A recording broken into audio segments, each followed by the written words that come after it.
మూర్తీభవించిన ధర్మస్వరూపమైన రామచంద్రమూర్తి రాజ్యాన్ని పరిపాలన చెయ్యడం కోసమని తిరిగి అయోధ్యా పట్టణానికి 14 సంవత్సరముల అరణ్యవాసం పూర్తయ్యేంత వరకు రాడు అని నిశ్చయించుకున్నటువంటి భరతుడు రాజ్యమును రాముని యందే న్యాసము చేసి రామచంద్రమూర్తి ప్రతినిధిగా రాజ్యం చెయ్యడానికి అంగీకరించి రామచంద్రమూర్తి యొక్క పాదుకలను వశిష్ఠ మహర్షి ప్రేరేపణ చెయ్యగా ఆ ప్రేరణ చెయ్యగా శిరసున దాల్చి అయోధ్యా పట్టణానికి వెళ్ళి నందిగ్రామాన్ని చేరి సింహాసనంలో పాదుకలుంచి రాజ్య పరిపాలనకి సంబంధించిన ప్రతి విషయాన్ని పాదుకలకు నివేదిస్తూ నేను పాదుకలకు కాదు నివేదిస్తున్నది రామచంద్రమూర్తికే నివేదించి ఆయన ఆజ్ఞ ప్రకారం పరిపాలన చేస్తున్నానేటటువంటి భావనతో భరతుడు రామరాజ్యాన్ని చేస్తున్నటువంటి సందర్భం దగ్గర నిన్నటి ఉపన్యాసాన్ని పూర్తి చేసి ఉన్నాం. మీరు కొంచెం జాగ్రత్తగా శ్రీరామాయణాన్ని గమనిస్తే రామాయణాన్ని శాసించేటటువంటి వ్యక్తులు వెనక నుంచి శాసించిన వారందరూ కూడా ఋషులే. యథార్థానికి రామచంద్రమూర్తి జననాన్ని శాసనం చేసినటువంటి వారు వశిష్ఠ ఋష్యశృంగాదులు, జన్మించిన తరువాత సీతారాముల యొక్క కళ్యాణాన్ని శాసించిన వారు విశ్వామిత్ర మహర్షి. తదనంతరం రాముడు ఎక్కడ ఉండాలి అన్నది నిర్ణయం చేసినటువంటి వారు భరద్వాజ మహర్షి. అసలు భరతుణ్ణి అక్కడికి పంపించచ్చా, భరతుని యొక్క శీల వైభవం ఎటువంటిది అన్నది లోకానికి ప్రకాశింపచేసినటువంటి వారు భరద్వాజ మహర్షి. ఆయన కదలికలన్నీ కూడా ఋషులతోటి ముడిపడి ఉంటాయి. ఎప్పుడూ కూడా జీవితం మహాత్ములతోటి ముడిపడి ఉండడం, వారికి విధేయుడై తాను ప్రవర్తించడం అభ్యున్నతికి హేతువుగా ఉంటుంది. మీరు మిగిలిన వాళ్ళు ఎంతమందితో కలిసి ఉండండి, అది ఒక ఎత్తు. కలిసి ఉండవద్దు అని మీరు సమాజంలో చెప్పలేరు. ఎందుచేతనంటే ఒక మనిషి సమాజంలో ఉన్నాడు అంటే మంచి చెడు రెండిటికి మధ్యన కూడా ఆయన ప్రతిరోజు స్పందించవలసినటువంటి అవసరం ఉంటుంది. నేను కేవలం మంచి వాళ్ళతో ఉంటానన్నా కుదరదు, కేవలం చెడ్డవాళ్లతో ఉండడము కుదరదు. ఎవరితో నువ్వున్నా నీలోని మంచిని నువ్వు నిలబెట్టుకొని నువ్వు లోకానికి ఉపకారం చేసేటటువంటి గుణములతో ప్రకాశించి నీ వలన ఇంకొకరికి ఇబ్బంది రాని పరిస్థితి ఉండాలి అంటే నీ లోపల కొంతమంది ఉండాలి. బయట నువ్వు ఎవరితో తిరిగి ఇబ్బంది లేదు, నీ లోపల మాత్రం ఉండాలి. నీ లోపల ఉండవలసినటువంటి వారు ఋషులు లేదా ఋషితుల్యులు. ఋషితుల్యమైనటువంటి జీవితాన్ని సమాజంలో కొంతమంది పెద్దలు గడుపుతారు. పైకి వారు కూడా మనలా సంసారంలో ఉన్నట్లుగానే ఉంటారు. అగస్త్యుడు సంసారంతో ఉన్నట్టు ఉంటాడు, భరద్వాజుడు సంసారంతో ఉన్నట్టు ఉంటాడు, అత్రి మహర్షి సంసారంతో ఉన్నట్టు ఉంటారు. కానీ వారే ఋషులు, వారే నిర్ణయం చేశారు రాముడి కదలికలు. మీరు కూడా అటువంటి ఋషిని మీ హృదయంలో ఉంచుకోవలసి ఉంటుంది.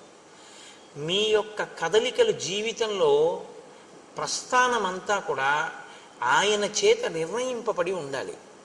యథార్థానికి గురువుగారి అనుగ్రహం పొందడం అన్న మాటకు అర్థం ఏమిటో తెలుసా అండి? ఇందుకు మీరు సిద్ధపడి ఉన్నారా అని గురువు చూస్తారు. మీరు ఆ స్థితిని పొందారు, గురువుగారి మాటని వేదవాక్కుగా మీరు భావన చేస్తున్నారు అన్ననాడు గురువు మీ జీవిత క్రమాన్ని నిర్ణయం చేస్తాడు. అందుకే మీరు కొంచెం జాగ్రత్తగా గమనించగలిగితే సన్యాసులందరూ గురువులు కాదు, గురువులందరూ సన్యాసులు కాదు. మీరు కొంచెం జాగ్రత్తగా చూడండి నేను అన్న మాటని. సన్యాసులందరూ గురువులు కావలసిన అవసరం లేదు. ఎందుకో తెలుసా అండి? సన్యాసి గురువైతే తనకి తాను బరువు. నేను ఎందుకు ఈ మాట అంటున్నానంటే సన్యాసి అన్న మాటకు అర్థం ఏమిటంటే సత్తు యందు న్యాసము చేశాడు ఆయన. ఆయనకి ఇంకా తను చెయ్యవలసిన పని అన్నది ఆయనకేం లేదు. ఏమీ లేని వాడికి మళ్ళీ మీ గురించి యోగక్షేమాలు ఆయన విచారణ చేయడం మొదలెట్టాడు అనుకోండి, ఆయన మీ యోగక్షేమాలు విచారణ చేసి మీ అభ్యున్నతి గురించి ఆయన ప్రయత్నం చేయడం మొదలుపెట్టారు అనుకోండి, ఆయన మీకు ఆశీర్వచనాలు చేయడం, మీ ఇల్లు బాగుండాలని, మీ వ్యాపారాలు బాగుండాలని, మీ పిల్లల చదువులు బాగుండాలని, మీ పిల్లలకి పెళ్ళిళ్ళు అవ్వాలని ఆయన ఆశీర్వచనాలు చేస్తూ కూర్చున్నారు అనుకోండి, అప్పుడు ఆయన సన్యాసం ఏమైంది? కుదరదు. ఆయన లోకం వైపుకి కొంత దృష్టిని మరల్చవలసి వచ్చింది. అలా దృష్టి మరల్స్తే ఎంతవరకు మన అభ్యున్నతి కొరకు దృష్టి మరల్చారో అంతవరకు ఈశ్వరుడి వైపుకి తదేక దృష్టితో ఉండగలిగిన స్థితిని కోల్పోయాడా లేదా? కోల్పోయారు. అందుకే సన్యాసులు అందరూ గురువులు కావాలి అని శాస్త్రం చెప్పదు. కానీ కొంతమంది సన్యాసులు మాత్రం గురువులుగా ఉండాలి. ఎందుకు ఉండాలో తెలుసా? శంకరాచార్యులు వారు చేసిన నిర్ణయంలో ఉన్న అద్భుతం అది. ఎవరుండాలంటే గురువులుగా పీఠాధిపతులు గురువులుగా ఉండాలి. శంకర భగవత్పాదులు కొన్ని పీఠాలు పెట్టారు. ఆ పీఠాధిపతులు సన్యసించి గురువుగా ఉంటారు. ఆ గురువుగా ఉన్నవారు ఏం చేస్తారంటే సనాతన ధర్మమును నిలబెట్టడానికి సమాజాన్ని అటువైపుకి తిప్పే ప్రయత్నం చేస్తారు. మీరు గోశాలలు కట్టండి అంటారు, అక్కడ గోశాలకి నువ్వు విరాళం ఇయ్యి అంటారు. లేకపోతే ఫలానా చోట నువ్వు ఒక యజ్ఞం చెయ్యి అంటారు. చేశారు. మీకు ఒక కష్టం వచ్చింది, ఎవరికి చెప్తారు? మరి ఆయనకైనా చెప్తారు. ఇప్పుడు మరి మీ అభ్యున్నతికి ఆయన పాటుపడాలా వద్దా? ఆశీర్వచనం చేయాలా వద్దా? కాబట్టి సన్యాసి గురువుగా ఉండవలసిన ఆవశ్యకత ఎవరిదంటే ఒక్క పీఠాధిపతులదే. శంకర భగవత్పాదుల వంటి మహానుభావులు పెట్టినటువంటి పీఠాలకి ఆధిపత్యం వహించినటువంటి వారు సన్యాసమును గురుత్వమును రెండింటినీ రక్షించుకోగలిగినటువంటి దీక్షాదక్షులై ఉంటారు. అది మరింత కష్టమైనటువంటి ప్రక్రియ. తప్ప సన్యాసి అంటే గురువు అవ్వాలని ఏం లేదు, గురువు అంటే సన్యాసి అవ్వాలని ఏం లేదు. మీరు బాగా గుర్తుపెట్టుకోండి. ఒక గురువుగారు సమాజంలో సంసారంతో ఉన్నాడు అనుకోండి, ఆయన గురువుగారిగా ఉండడానికి అనర్హుడని మీరేం తీర్పు చెప్పకూడదు. ఆయన ఉండడానికి అర్హుడే. ఏం అగస్త్యుడు లేడా లోపాముద్రతో? అత్రి లేరా అనసూయమ్మతో? ఏం వాళ్ళ గురుత్వానికి ఏమైనా లోటు వచ్చిందని మీరు అనుకుంటున్నారా? అలా ఏం ఉండదు. వారు సంసారమునందు ఉండి ఋషిగా జీవిస్తారు. ఒక ఋషి జీవనం ఎలా ఉంటుందో ఆయన జీవనము అలాగే ఉంటుంది. ఇలా ఉండగలిగినటువంటి ప్రజ్ఞ ఉన్న మహాపురుషులు ఉన్నారే, వారు గురువులుగా ఉంటారు. రామచంద్రమూర్తిని మీరు కొంచెం జాగ్రత్తగా గమనిస్తే ఆయన జీవితాన్ని శాసనం చేసిన వాళ్ళందరూ కూడా ఈ ఋషులే. అసలు రామాయణంలో ఎక్కడెక్కడికి వెడితే ఏ ప్రయోజనం నెరవేరుతుందో, ఎవరు ఎందుకు ఎక్కడికి వెళ్ళాలో, రాముడికి ఏవి ఇవ్వాలో, సీతమ్మకి ఏవి ఇవ్వాలో, లక్ష్మణుడికి ఏవి ఇవ్వాలో, అవి ఎప్పుడు పనికొస్తాయో, ఏవి చెప్పాలో అన్ని ఋషులు నిర్ణయం చేసి కూర్చున్నారు. ఎప్పుడు అవసరమో అప్పుడు రాముని యందు ఆ అనుగ్రహాన్ని ప్రకాశింపజేశారు. అవసరమైంది యుద్ధకాండలో ఆదిత్య హృదయాన్ని వెళ్ళి ఉపదేశం చేశారు అగస్త్య మహర్షి. అవసరమైంది అగస్త్య మహర్షి ఆయనకి కావలసినటువంటి ఆయుధాలని ఇప్పించారు. అవసరమైంది భరద్వాజ మహర్షి చిత్రకూటంలో ఉండవలసిన అవసరాన్ని చెప్పారు. ఇలా మీరు కొంచెం జాగ్రత్తగా గమనిస్తే ఋషులతో రామునికి ఉండేటటువంటి అనుబంధం మీకు బాగా ద్యోతకమవుతుంది. నేను అందుకే మీతో తరచూ ప్రస్తావన చేస్తూ ఉంటాను. శ్రీరామాయణాన్ని జరిగిపోయిన కథ అని మీరు చూడకండి. రాముడు ఎవరితో అనుబంధం పెట్టుకుంటూ ఉంటాడు, ఎవరితో మాట్లాడుతుంటాడు. ఎవరు లేకపోతే రాముడు ఉండలేడు, ఎవరు లేకపోయినా రాముడు ఉండగలడు. మిమ్మల్ని చూడమని చెప్తా.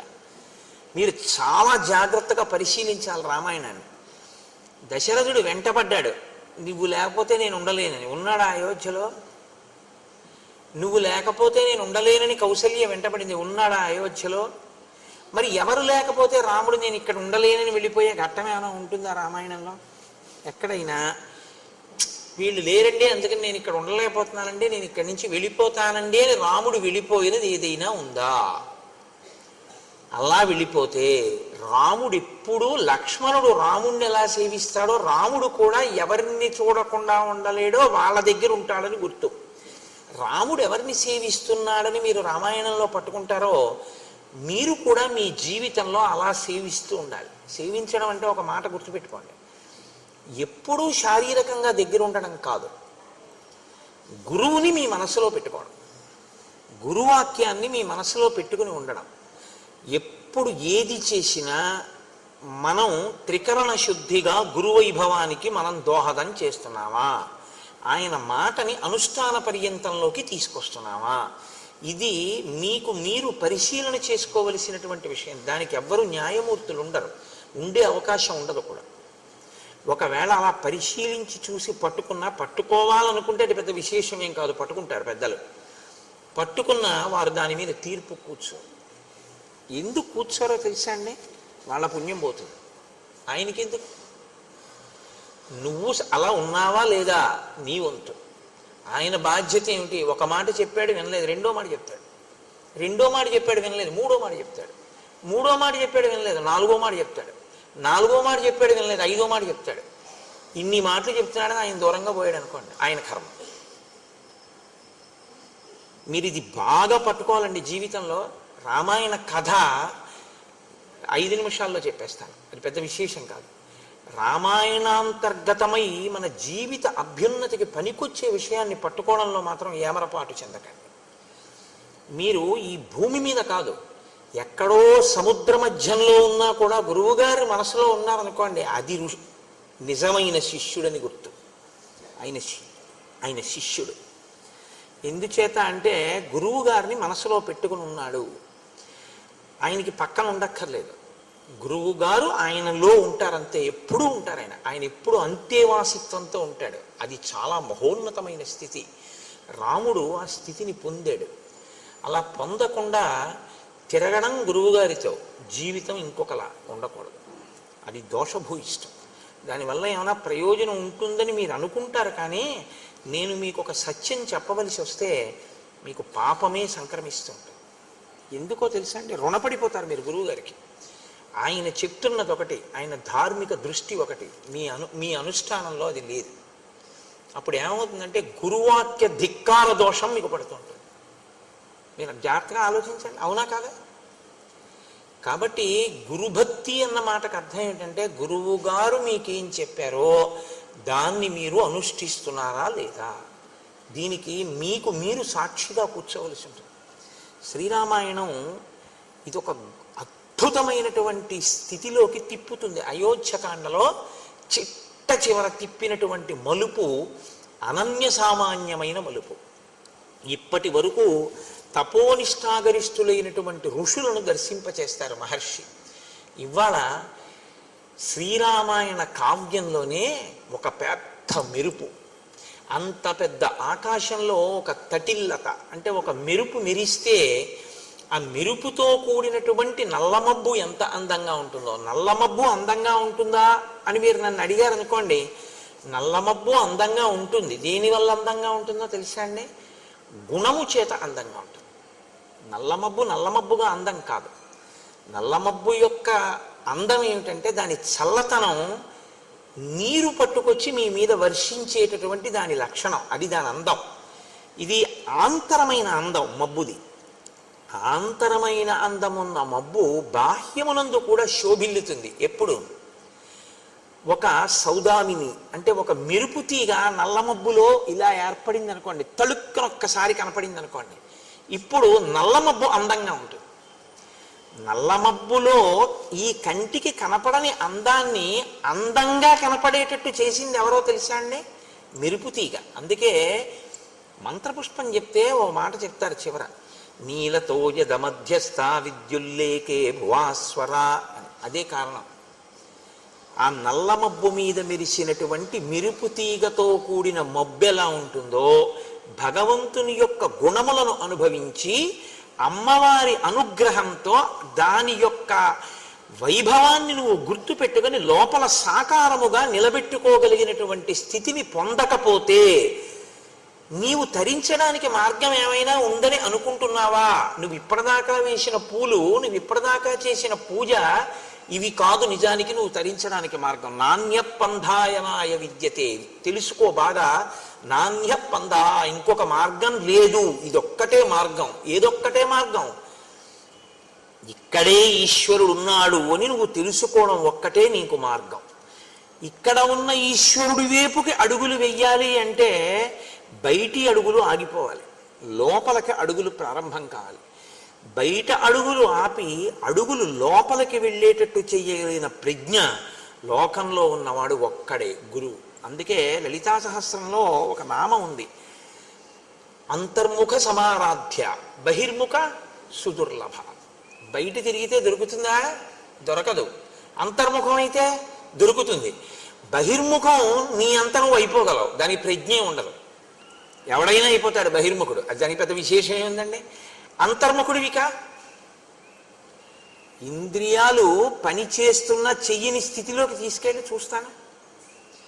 నువ్వు ఇలా కళ్ళు మూసుకు కూర్చుంటే కాలింగ్ బెల్ కొడితే నీకు వినపడకూడదు, ఉండగలవా? అప్పుడు నీ చెవిలోని వినికిడి శక్తి ఏమవ్వాలి? నిద్రలో ఎలా వెళ్ళిపోతుందో అలా వెళ్ళిపోవాలి. ఎక్కడికి వెళ్ళిపోవాలి? మనసు తీసేసుకోవాలి. అప్పుడు తీసుకున్న మనసు ఏం చేయాలి? ఈశ్వర పాదముల దగ్గరికి వెళ్ళిపోవాలి. వెళ్ళిపోతే చూడగలిగిన శక్తిని వెనక్కి తీసుకున్న మనసు దేన్ని చూడాలి?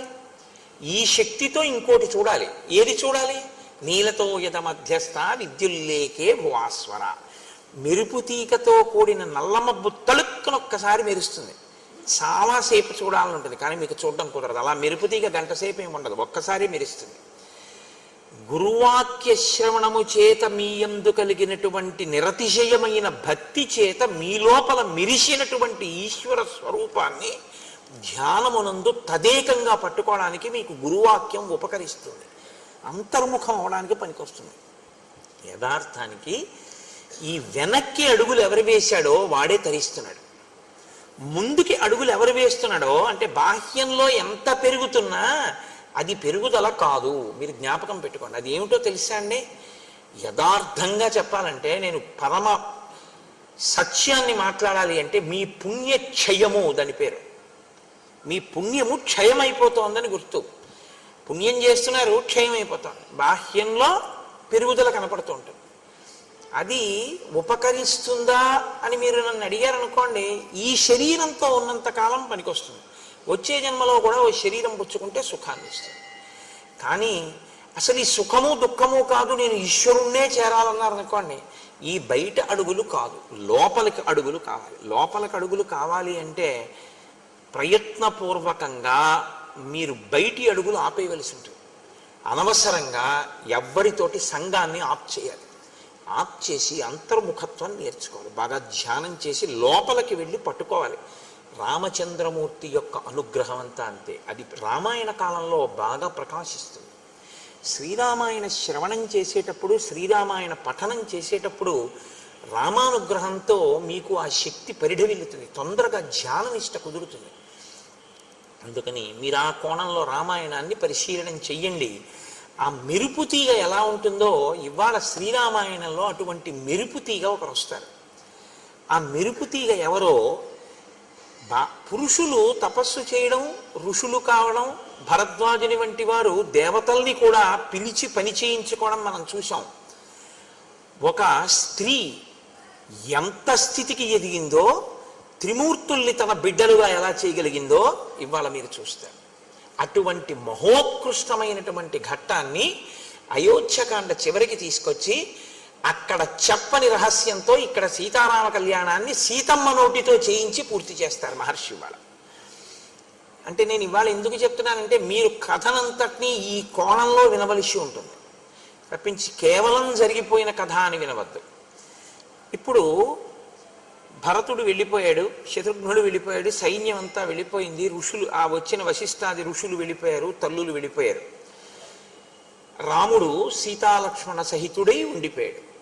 పూర్వం ఎలా ఉన్నాడో ఇప్పుడు అలాగే ఉన్నాడు. అంటే అంతకు ముందు సీతారామ లక్ష్మణులు ఉన్నారు, ఇప్పుడు సీతారామ లక్ష్మణులు ఉన్నారు. సీతారామ లక్ష్మణులు చిత్రకూటానికి వచ్చినప్పుడు సంతోషంగా ఉన్నారు, రాజ్యం పోయిందని బాధ లేదు. మధ్యలో వీళ్ళందరూ వచ్చి కనపడ్డారు, వెళ్ళిపోయారు, రాముడు సంతోషంగానే ఉన్నాడు. వాళ్ళు వచ్చి వెళ్ళారని రాముడికి ఏం బాధ లేదు, రాజ్యమే వద్దన్నాడు. ఆ బాధ ఉంటే ఎప్పుడో వెళ్ళిపోయి ఉండేవాడు. కానీ ఒక గమ్మత్తు జరిగింది అన్నారు మహర్షి.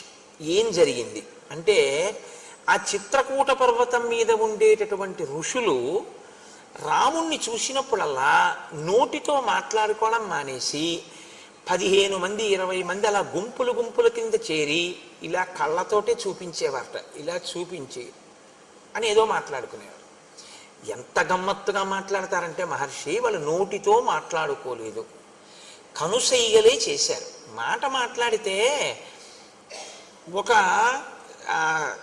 సావకాశం ఉంటుందండి. ఏమిటవుతుందంటే, మీరు అసలు ఏమనుకుంటున్నారో నాకు అర్థమైపోతుంది. మీరు నాకు అర్థం కాకుండా, అర్థం ఎప్పుడవుతుందంటే రెండు కోణాల్లోనూ అనుమానం వస్తుంది. ఎప్పుడు నేను ఇలా వచ్చి ఇక్కడ నించున్నాను అనుకోండి గురు ప్రార్థనకి, మీ అందరూ అన్నారనుకోండి, అదేంటి అందరూ అలా అంటున్నారేంటి, ఏమైంది, ఎందుకు అలా నన్ను చూపించి అలా భృకుటి ముడేస్తున్నారు అందరూ, నేనేమైనా దోషం చేశానా, లేకపోతే ఎవరికన్నా ఈయనే కోటేశ్వరరావు గారు అని ఏమైనా చెప్తున్నారా, అనుమానం వస్తుందా రాదా? అనుమానం వచ్చినప్పుడు మీరు ఒకటి గుర్తుపెట్టుకోండి, నా అంత నేను నిర్ణయం తీసుకోవడం ఒక లక్షణం, నేను అడగడం ఒక లక్షణం.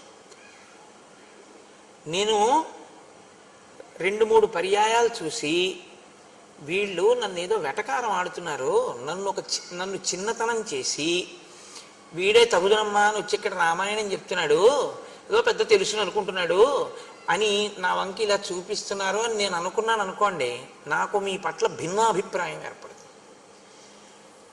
దానికి వ్యతిరేకంగా ఈయనే రామాయణం చెప్తున్నాడు, ఎంత బాగా చెప్తున్నాడు అనుకుంటున్నారు వాళ్ళు అని నేను అనుకున్నాను అనుకోండి, అహంకారం వస్తుంది కదా. రెండూ ప్రమాదమే. ఇప్పుడు నేను ఏ ఇబ్బంది లేకుండా మిమ్మల్ని అడిగాను అనుకోండి, ఏమమ్మా ఎందుకు ఇలా అంటున్నారు, ఏమైనా ఇబ్బంది కలిగిందా తల్లి నా వల్ల అని అడిగాను అనుకోండి, అప్పుడు మీరు ఏదో ఒక విషయాన్ని నాకు చెప్పారనుకోండి, మన మధ్య అవగాహన కుదురుతుంది. అంటే విషయాన్ని తెలుసుకోకుండా నిర్ణయానికి వద్దామనుకుంటే అడగక్కర్లేదు, వాళ్ళని నేను అడగడం ఏమిటనుకోవాలి. అలా కాదు, వాళ్ళకి తెలియకపోవచ్చు, మనం కనుక్కుందాం అన్న ఔదార్యం ఉంటే కనుక్కోవాలి. ఇప్పుడు ఇందులో నేను అందుకే మీతో మనవి చేసింది, రామాయణం పైకి కనపడినట్టు ఉండదు, రాముని యొక్క శీలాన్ని చూపిస్తుంటుంది. నువ్వు కూడా ఇలా ఉండాలి జీవితంలో, ఎందుకంటే ఏదో ఒకనాడు మిమ్మల్ని చూపించి అనేది కనపడుతుంది. మీరు కంగారు పడిపోకూడదు, మీకు అయోధ్యకాండ జ్ఞాపకానికి రావాలి. కాబట్టి చూడండి, నైనైర్భృకుటీభిశ్చ రామం నిర్దిశ్య శంకితాః అన్యోన్యముపజల్పంతః శనీశ్చక్రు మిథ కథాః.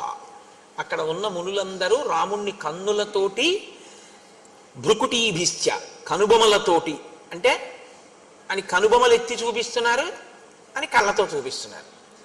రాముడు చూశాడు, ఒకసారి కాదు 2 సార్లు కాదు, తను వెడుతున్నప్పుడు తను వస్తున్నప్పుడు గుంపులు గుంపులుగా ఇలాగే మాట్లాడుకుంటున్నారు, నోటితో కాదు కనుసైగలతో. వీళ్ళని ఒక్కొక్కళ్ళని అడగడం కన్నా వీళ్ళందరికీ కులపతి ఒకరు ఉంటారు. కులపతి అన్నమాట రామాయణంలోదే. కులపతి అంటే 1000 మంది శిష్యులు ఉన్నవాడు, 100 శిష్యులు ఉన్నవాడు ఎక్కడికైనా వచ్చాడు అంటే చాలా గొప్ప విషయం అది. అటువంటి ఆయన్ని చాలా బహుధా జాగ్రత్తగా చూడాలి. అంటే జీవితంలో 100 మంది తనని అనువర్తించేట్టుగా, వాళ్ళ మనస్సు మారేటట్టుగా మాట్లాడగలిగినటువంటి వాగ్వైభవము తపస్సు చేత సాధించుకున్నవాడు. వాక్కుకి శక్తి మామూలుగా వస్తుందని మీరు అనుకోకండి, కేవల తపస్సు చేతనే వాక్కు అగ్నిహోత్రం అవుతుంది. అటువంటి వారి మాటలే ఎదుటివారి హృదయం మీద పనిచేస్తాయి. కాబట్టి 100 శిష్యులు అనుగమిస్తే ఆయన ప్రత్యేకంగా ఆరాధింపబడతాడు, చాలా గొప్పవాడు అని నిర్ణయం. కులపతి అంటే 1000 మంది శిష్యులు ఉన్నారని గుర్తు. ఆ కులపతి దగ్గరికి వెళ్ళి నమస్కరించి రాముడు అడిగాడు, ఎందుకు ఈ మునులందరూ నన్ను చూసి కనుబొమలెత్తి మాట్లాడుతున్నారు, ఏమైనా కారణం ఉందా? తన వైపు నుంచి ముందు చెప్పాడు, ఇది రాముడి పెద్ద మనసు అంటే. నా భార్య నన్ను అనుగమించి వచ్చింది, ఏమీ తెలియదు, అమాయకురాలు. ఒకవేళ ఆమె వలన మీకు ఎవరికైనా ఏమైనా ఇబ్బంది కలిగిందా? నా తమ్ముడు ఇంకా చిన్నవాడు, నాతో పాటు వచ్చాడు, నా తమ్ముడు ఏమైనా తెలియక అపరాధం చేశాడా?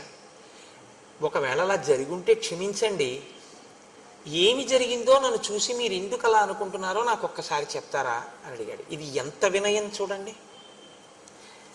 రాముణ్ణి అనుసరించిన వారి యొక్క నడవడి అలా ఉంటుంది. అంటే ఇంకా వినయానికి హద్దుండదు, ఆ వినయం అంత గొప్పగా ఉంటుంది పెద్దల దగ్గర ప్రవర్తించేటప్పుడు. ఆయన అన్నారు, ఏమీ లేదు నాయన, ధర్మాత్మురాలు సీతమ్మ వల్ల మాకు అపచారమా, అసలు ఆ మాట ఊహకే అందదు అన్నారు. లక్ష్మణస్వామి అటువంటి వాడు కాడు. మరి మేమెందుకు ఇలా అనుకుంటున్నామంటావా? నీకు చెప్తాను చూడు. రావణావరజక్కశ్చిత్ ఖరో నామీహ రాక్షస ఉత్పాట్య తాపసాన్ సర్వాన్ జనస్థాన నికేతనాన్. రావణాసురుని యొక్క సోదరుని వరస కలిగినటువంటి ఖరుడనేటటువంటి రాక్షసుడు ఉన్నాడు. ఆయన ఇక్కడికి దగ్గరలోనే ఉన్నాడు. ఆయన తాపసులను వేధించడమే లక్షణంగా కలిగినటువంటి వాడు. దృష్టశ్చ జితకాశీచ నృశంస పురుషాదక అవలిప్తశ్చ పాపశ్చ త్వాంచ తాత నమృష్యతే.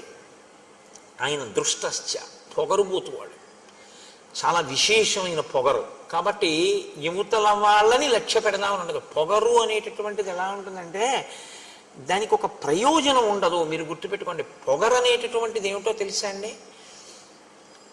ప్రతి చిన్న విషయంలో తను గొప్పవాణ్ణి అనుకుని సంతోషపడిపోతుంటాడు. దానికి పొగరని పేరు. పొగరంటే నేను ఇంకా బాగా మీకు అర్థమయ్యేట్టు చెప్పాలంటే, కారు ఇలా తిరగాలి సందులోకి, అతను సైకిల్ అడ్డంగా పెట్టుకుని నించున్నాడు, కారు తిరుగుతోంది. ఏం చేయాలి? అతను సైకిల్ పక్కకి తీసేయాలి.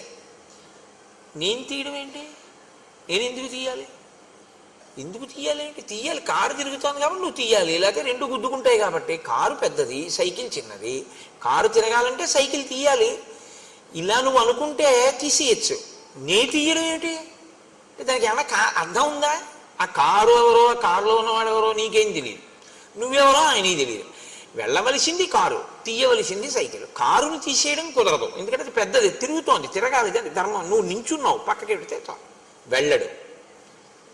ఒకవేళ మీరు ఏమయ్యా అలా నించోపోతే కొంచెం పక్కకి తీయచ్చు కదా అన్నారు అనుకోండి, నువ్వు వెళ్ళొచ్చుగా అలా అంటాడు. దానికి పొగరని పేరు. అంటే మీరు ఇక మాట్లాడకూడదు, పోన్లేండి క్షమించండి అని అలా. దాన్ని మీరు వాదించకూడదు అలాంటి వాళ్ళతో. ఎందుకో తెలుసా అండి? ఎప్పుడూ మానసికంగా తను గొప్పవాణ్ణి అనుకోవాలనేటటువంటి ప్రయత్నంతో ఉంటాడు. అది తనంత తాను మార్చుకోవాలి. రామాయణం నేర్పుతుంది మనకు. వాడు రాక్షసుడు, వాడికి బాధ పెట్టడమే. కాబట్టి ఇప్పుడు మీరు కారులోంచి దిగి కానీ అద్దం దింపి కానీ మీరు ఏమయ్యా పక్కకు పెట్టచ్చుగా సైకిలు అని మీరు అన్నారనుకోండి, వాడు ఏమంటాడంటే, ఏ అలా వెళ్ళలేవా, నువ్వు అంటున్నావేంటి అంటాడు. మాట పెరిగి దాని గురించి నేను ఎందుకు చెప్పడం. కాబట్టి అది పొగరు, అది ఉండకూడదు జీవితంలో. అది చాలా దోషభూయిష్టం అండి. అది దానికి అసలు అర్థం ఏమి ఉండదు. ఇంకా పరిచయం లేకుండా కూడా ఎంత పొగరుగా ఉంటారో నేను చెప్పలేను. చాలామందిని చూస్తుంటాం. అది దిద్దబడాలి. నేను అందుకే చెప్తుంటాను, రామాయణం పెద్దలతో పాటు పిల్లలు కూడా వినాలి. అవగుణములు పోతాయి, వాళ్ళు సంతోషంగా ఉంటారు, సమాజం సంతోషంగా ఉంటుంది. అంటే ముని ఎలా చెప్తున్నారో చూడండి. మునికి దోషం పట్టుకునే లక్షణం ఉండదు, కానీ అవతల వాడి గురించి ఒక నిష్పాక్షికమైన మాట. దృష్టశ్చ జితకాశీంచ. వాడికి పని ఏమిటంటే పొగర ఎక్కడుందో అక్కడ నిష్కారణ యుద్ధాన్నది ఆహ్వానిస్తుంది. దానికి ఏం కారణం లేకుండా వాడు గొడవకు వస్తాడు.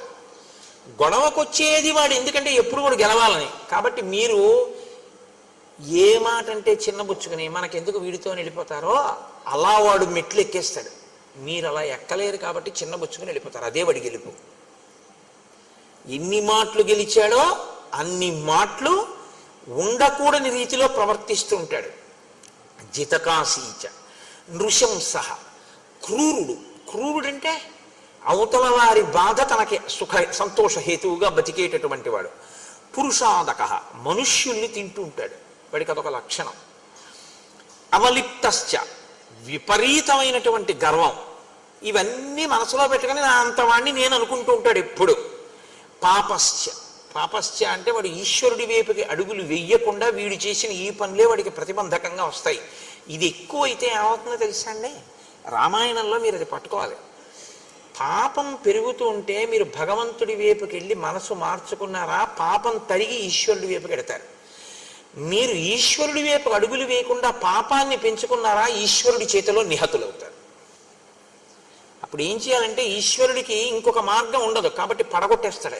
వీడు మారట్లేదు, నేనేం చేయను, ఇంక ఈ ఉపాధి ఇచ్చినందుకు చేస్తున్నాడు ఈ అల్లరి, కాబట్టి ఉపాధి తీసేయాలి. ఇప్పుడు మీరు పిల్లాడిని ఆడుకోరా అని చెప్పి ఏదో చిన్న ధనస్సు, ప్లాస్టిక్ ధనస్సు ఇచ్చారండి. వాడు అది పెట్టి అందరినీ కొడుతున్నాడు. ఇంటికి ఎవరో పెద్ద మనుషులు వచ్చారు. మీరు సంతోషంగా అయ్యా మంచినీళ్ళు తాగుతారా అని లోపలికి వెళ్ళారు. వచ్చిన ఆయన వేదం చదువుకున్న ఘనాపాఠి. ఇంటికి వచ్చారు, మీరు లోపలికి వెళ్ళారు. ఆయన ఏదో కళ్ళు మూసుకుని మంత్రం చేసుకుంటున్నారు. వీడు వచ్చి ఆ ధనస్సు తిరగేసి ఆ ప్లాస్టిక్ ధనస్సు పెట్టి ఆయన కొట్టాడు తొడ మీద. ఆయన ఘనాపాఠి, ఆయన వేదం చదువుకున్నవాడు, ఆయనకి తెలుసు. ఆయన నవ్వేసి తప్పు నాన్న, అలా కొట్టకూడదు అన్నాడు. మీరు చూసారు, ఏం చేస్తారు ఇప్పుడు? కొట్టకని బోధ చేస్తారా, ముందు ఆ ధనస్సు లాగేస్తారా? చెప్పండి నాకు. తీసేస్తారు ముందు పిల్లాడి చేతుల నుంచి. ఈశ్వరుడు కూడా అంతే. ఇది వీడికి ఇచ్చాను కాబట్టి వీడు ఇలా బాధ పెట్టేస్తున్నాడు, కాబట్టి తీసేస్తాను, ఇంకా తప్పదని తీసేస్తాడు. అదే పాపమును తీయడానికి ఈశ్వరుడు రావడం అన్న మాటకు అర్థం అది. నువ్వు పెంచుకుంటూ పోతే నిన్ను తీసేయడం వినా మార్గం లేని స్థితి వస్తుంది. నువ్వు ఏదైనా అడ్డు పెట్టుకుని విపరీతంగా అహంకరిస్తే దాన్ని తీసేయడం వినా ఈశ్వరుడికి ఇంకో మార్గం లేకుండా పోతుంది. ఇది ఎప్పుడూ చాలా జాగ్రత్తగా జ్ఞాపకం పెట్టుకోవాలి. ఇంకో పెద్ద ధనస్సు, ఇంకో 4 బాణాలు కూడా ఎప్పుడు ఇస్తాడు తండ్రి గారు? తాతగారండి ఇంటికి ఎవరో పెద్దలు వచ్చారు, బాణం అక్కడ పెట్టేసి ఆయన కాళ్ళకి దండం పెట్టాను తాతగారండి అన్నాడు అనుకోండి, మనవాడు ఏది అడిగినా కొనిస్తాడు తాతగారు. ఇంకో తుపాకీ కూడా బొమ్మ కూడా కొనిచ్చిస్తాడు. ఎందుకని? ఇంటికి గణపతి గారు వస్తే కొట్టడు, వాడు దండం పెడతాడు. వాడికి తెలుసు, యుక్తాయుక్త విచక్షణ తెలుసు. కాబట్టి ఎవరికి ఇస్తాడు ఈశ్వరుడు? ఎవడు ఈశ్వరుడు చెప్పినట్టు వాడతాడో విభూతిని వాడికి ఇస్తాడు. ఎవడు ఈశ్వరుడు ఇచ్చిన దాన్ని ఈశ్వరుడు చెప్పని దానికి వాడుతున్నాడో వాడికి ఆ విభూతి తీసేస్తాడు. దీన్ని మీరు గుర్తు పెట్టుకోవడమే పాపము అని పేరు. అది అవతల పెరుగుతుంది, పెరగడం అని పడిపోవడానికి. రాముడితో చెప్తున్నాడు ఈ విషయాలు. కాబట్టి కరుడు ఎవరి చేతిలో పడిపోతాడు? రాముడి చేతిలోనే పడిపోతాడు. తర్వాత అరణ్యకాండ వచ్చేస్తోంది, రేపటి నుంచి పడిపోతాడంతే. 14,000 మంది వచ్చినా ఒక్కడే పడగొట్టేస్తాడు. ఈశ్వరుడు ఒక్కడు చాలు పడగొట్టేయడానికి, ఎంతమందినైనా పడగొట్టేస్తాడు ఆయన. ఎందుకంటే ఆయన అఖిలాండ కోటి బ్రహ్మాండ నాయకుడు. ఆయనది చెయ్యగలడన్న భయంతో నువ్వు బతకడం భక్తి అని పేరు. అది లేని విచ్చలవిడితనం ప్రమాదమునకు హేతువై ఉంటుంది. కాబట్టి అవలిప్తశ్చ పాపశ్చ త్వాంచ తాత నమృష్యతే. నాయన, ఈ కారణం చేత మేము ఇక్కడ ఉండకుండా బయలుదేరాలి అనుకుంటున్నాం. తర్వాత అతను నీ ఉనికిని సహించలేకపోతున్నాడు. ఎందుకో తెలుసా? నీవు క్షత్రియుడవు, నువ్వు కావాలి అని ఇంతమంది వచ్చి రాజ్యపాలన చేయమని అడుగుతున్నారు. నీకు శస్త్రాస్త్రములు తెలుసు, నువ్వు చేతిలో ఒక గొప్ప కోదండాన్ని, అక్షయబాణ తూణీరాల్ని, కవచాన్ని కట్టుకు తిరుగుతున్నావు. నీవు అతనితో యుద్ధం చేస్తావేమో, మాతో కలిసి ఉంటున్నావు కాబట్టి మమ్మల్ని రక్షించి అతన్ని పడగొడతావేమో అని వాడు భయపడుతున్నాడు. ఆ భయపడడం వల్ల ఏం చేస్తున్నాడో తెలుసా? తం యదా ప్రభృతి హ్యస్మిన్ ఆశ్రమే తాతవర్తసే తదా ప్రభృతి రక్షాంసి విప్ర కుర్వంతి తాపసాన్. నీవు ఇక్కడికొచ్చి మేము నీతో అన్యోన్యంగా ఉండి నువ్వు మాతో అన్యోన్యంగా ఉంటే రేపు మనిద్దరికీ శత్రువు అతను కాబట్టి మమ్మల్ని రక్షించడానికి నువ్వు తనని వేధిస్తావని అనవసరంగా మమ్మల్ని ఎక్కువగా వేధిస్తున్నాడు. ఇప్పుడు విచిత్రమైనటువంటి వికృతమైన రూపాలు చూపిస్తున్నాడు. మేము భయపడిపోతున్నాం. హోమం చేసుకుందాం అక్కడ సృక్కులు స్రవాలు పెట్టుకుంటే విసిరేస్తున్నాడు, నెయ్యి పెట్టుకుంటే వంపేస్తున్నాడు, అగ్నిహోత్రాన్ని వేలిస్తే ఆర్పేస్తున్నాడు, తాపసులు అలా వెళ్ళిపోతుంటే పట్టి చంపేసి తినేస్తున్నాడు. పూర్వం వీళ్ళు మన్నేం చేస్తారని ఊరుకునేవాడు. ఇప్పుడు మా యందు క్రోధం అతిశయించింది. దీనికి కారణం నువ్వు ఇక్కడికి రావడమే. అందున ఇప్పుడు నీ వాళ్ళందరూ వచ్చారు కాబట్టి ఇప్పుడు ఉంటాడా? అసలు ఊరుకోడు. మమ్మల్ని అందరినీ ఇలా వరుసగా చంపేస్తున్నాడు. అందుకే నువ్వు ఇక్కడుండు, మేము ఇంకో చోటుకి వెళ్ళిపోతాం. నువ్వు వెళ్ళు, నువ్వు వచ్చాక మాకు ఇబ్బందులు వస్తున్నాయని మేము అనం. ఎందుకో తెలుసా? ఇది మర్యాద అన్నమాట. మనమైతే కోర్టులో కేసులన్నీ ఏమిటంటే ఇది నాది, ముందు నేను వచ్చాననే గొడవలు. మునుల గొప్పతనం ఏంటంటే నువ్వు వచ్చావు ఉండు, మేము వెళ్ళిపోతాం ఇక్కడి నుంచి. ఇతరులు ప్రశాంతత కోరుకుంటారు తప్ప తమ అధికారాన్ని వాళ్ళు కోరుకోరు. వాళ్ళని మునులు అంటారు. మౌనంగా ఉండి ఎప్పుడూ ఈశ్వర విషయాన్ని మననం చేస్తారు కాబట్టి వాళ్ళకి ముని అని పేరు. కాబట్టి మేము వెళ్ళిపోతాం నాయన ఇక్కడి నుంచి అని అన్నారు. ఆయన ఇంటికి వాళ్ళందరూ వేరే చోట కందమూలాలు దొరుకుతాయి అక్కడికి మేము వెళ్ళిపోతాము అని చెప్పి వెళ్ళిపోయారు. కానీ రాముడుట వాళ్ళు వెళ్ళిపోతే ఉండలేకపోయాడు. ఇది మీరు పట్టుకోవాలి. మిగిలినవి ఏవి పోయినా ఉంటాడు, ఋషులు లేకపోతే ఉండలేకపోయాట. ఎందుకు అంటేట తనన్నా వాళ్ళ ఆశ్రమానికి వెళ్ళి కూర్చునేవాట, వాళ్ళన్నా రాముడి దగ్గరికి వచ్చేవాట. ఎందుకండి? ఏముంటుంది వాళ్ళకి? వాళ్ళ దగ్గరికి వెళ్ళి మంచి విషయాలు అడిగి తెలుసుకునేవాడు. లేదా వాళ్ళందరినీ పిలిచి కూర్చోబెట్టి కందమూలాలు పెట్టి వాళ్ళందరినీ 4 మంత్రాలు చదవమని 4 మంచి మాటలు వాళ్ళ దగ్గర వినేవాడు. అటువంటి వాళ్ళు దగ్గరుండి వాళ్ళ మంచి మాటలు వినకపోతే నేను ఒక్కడిని ఏదో 14 ఏళ్ళు పూర్తి చేసేయడానికి అడవిలో ఉన్నానంటే అడవిలో ఉన్నానడానికే. అటువంటి మహాత్ముల సంగము చేత నా బుద్ధిని నేను బాగా పదును పెట్టుకోవాలి. అందుకని వాళ్ళు లేకుండా నేనుంటే ప్రయోజనమే ఉంటుంది. ఎవరుండకూడదో వాడు ఉన్నాడు, వాడికి నాకు యుద్ధం తప్ప ఇక్కడ ఉండడం వల్ల ప్రయోజనం ఏమిటి? కాబట్టి నేను కూడా వేరొక చోటుకి వెళ్ళిపోతాను. ఈ నిర్ణయం తీసుకున్నట్ట. కాబట్టి బాగా జ్ఞాపకం పెట్టుకోండి, జీవితంలో మీకు అనుబంధం అన్నది ఎప్పుడూ ఎవరితో ఉండాలి? మానసికంగా ఇలా సిద్ధపడి ఉండాలి. ఎప్పుడు ఋషులతోడి సంగముతో ఉండాలి మనిషి.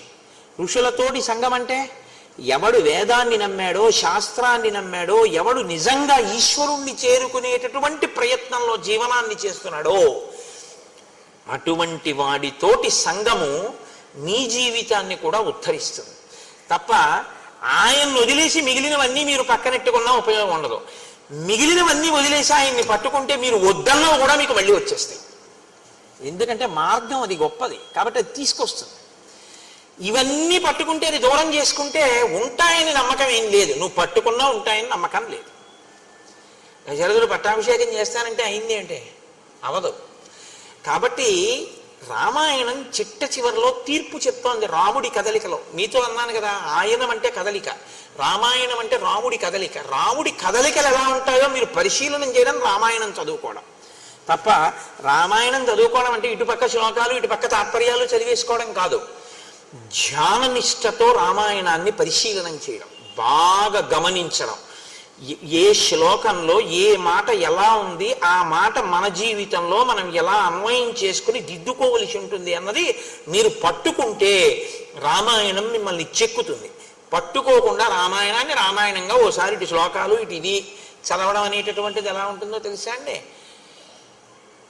ఏదో నోటికి అలవాటు పడిపోయి ఏదో తిప్పేస్తుంటే ఎలా ఉంటుందో అలా ఉంటుంది. దానికి ఏమీ అర్థం ఏమి ఉండదు, ప్రయోజనం ఉండదా అంటే ఉంటుంది. కానీ నీ మనస్సు మీద ప్రభావం చూపిస్తుందా అంటే నేను ఆ హామీ ఇవ్వడం చాలా కష్టం, అలా చెప్పడం కుదరదు. అలా చదవగా ఏమైనా మరి అలా చూసే అదృష్టం ఏమైనా రామచంద్రమూర్తి కల్పిస్తారేమో అని నేను అనవలసి ఉంటుంది అంతే. కాబట్టి ఇప్పుడు రాముడు సీతాలక్ష్మణ సహితుడై, ఇక్కడ ఋషులు లేరు కాబట్టి ఇక్కడ మనం ఎందుకు అనవసరం ఉండడం, కాబట్టి మనం వేరొక చోటుకి వెళ్ళిపోతాం. ఆ ఋషులు అన్నారు నువ్వు కూడా మాతో వస్తే వచ్చేసే అన్నారు. కానీ ఇప్పుడు ఆ ఋషులతో రాముడిడితే అదే ఇబ్బంది వస్తుంది. మళ్ళీ రాముడు అన్నాడు మీకు ఎందుకు, నేను మిమ్మల్ని రక్షిస్తానన్నాడు. వాళ్ళు అన్నారు ఎందుకులే ఇబ్బంది అన్నాడు. రక్షించడం అంటే ఏమిటండి? వాళ్ళతో యుద్ధం. వాళ్ళతో యుద్ధం చేసిన తరువాత జయాపజయములు విధి నిర్ణీతములు. అంత గొప్ప రామరాయలు ఆ తుంగభద్రా నదీ తీరంలో వెళ్ళినటువంటి ఎడ్ల బళ్ళగా ఓడిపోయాడు. ఏం చెప్తాం? ఎంత సైన్యం రామరాయలు వారిది విజయనగరంలో. అంత సైన్యం ఉన్న రామరాయలు ఇటు పక్కన ఉంటే నదికి, రాత్రికి రాత్రి అటు పక్క చాలా తక్కువ సైన్యం ఉన్నటువంటి సుల్తాన్లు, రామరాయలు సైన్యం వెళ్ళిపోయింది. తెలతెలవారుతుండగా వాళ్ళు ఇక్కడే దాటి వచ్చి ఫిరంగుల్లో నీళ్లు పోసి రామరాయల భద్రగజం మీద పడి భద్రగజానికి నల్లమందు కలిపి పెట్టేశారు. అది రామరాయలనే కిందకి లాగేసింది. విజయనగర పతనం అయిపోయింది అంతే. 6 నెలలు దోచుకున్నారు విజయనగరాన్ని. 6 నెలలు పట్టింది దోచుకోవడానికి. అంటే అంత ఐశ్వర్యవంతమైన రాజ్యం.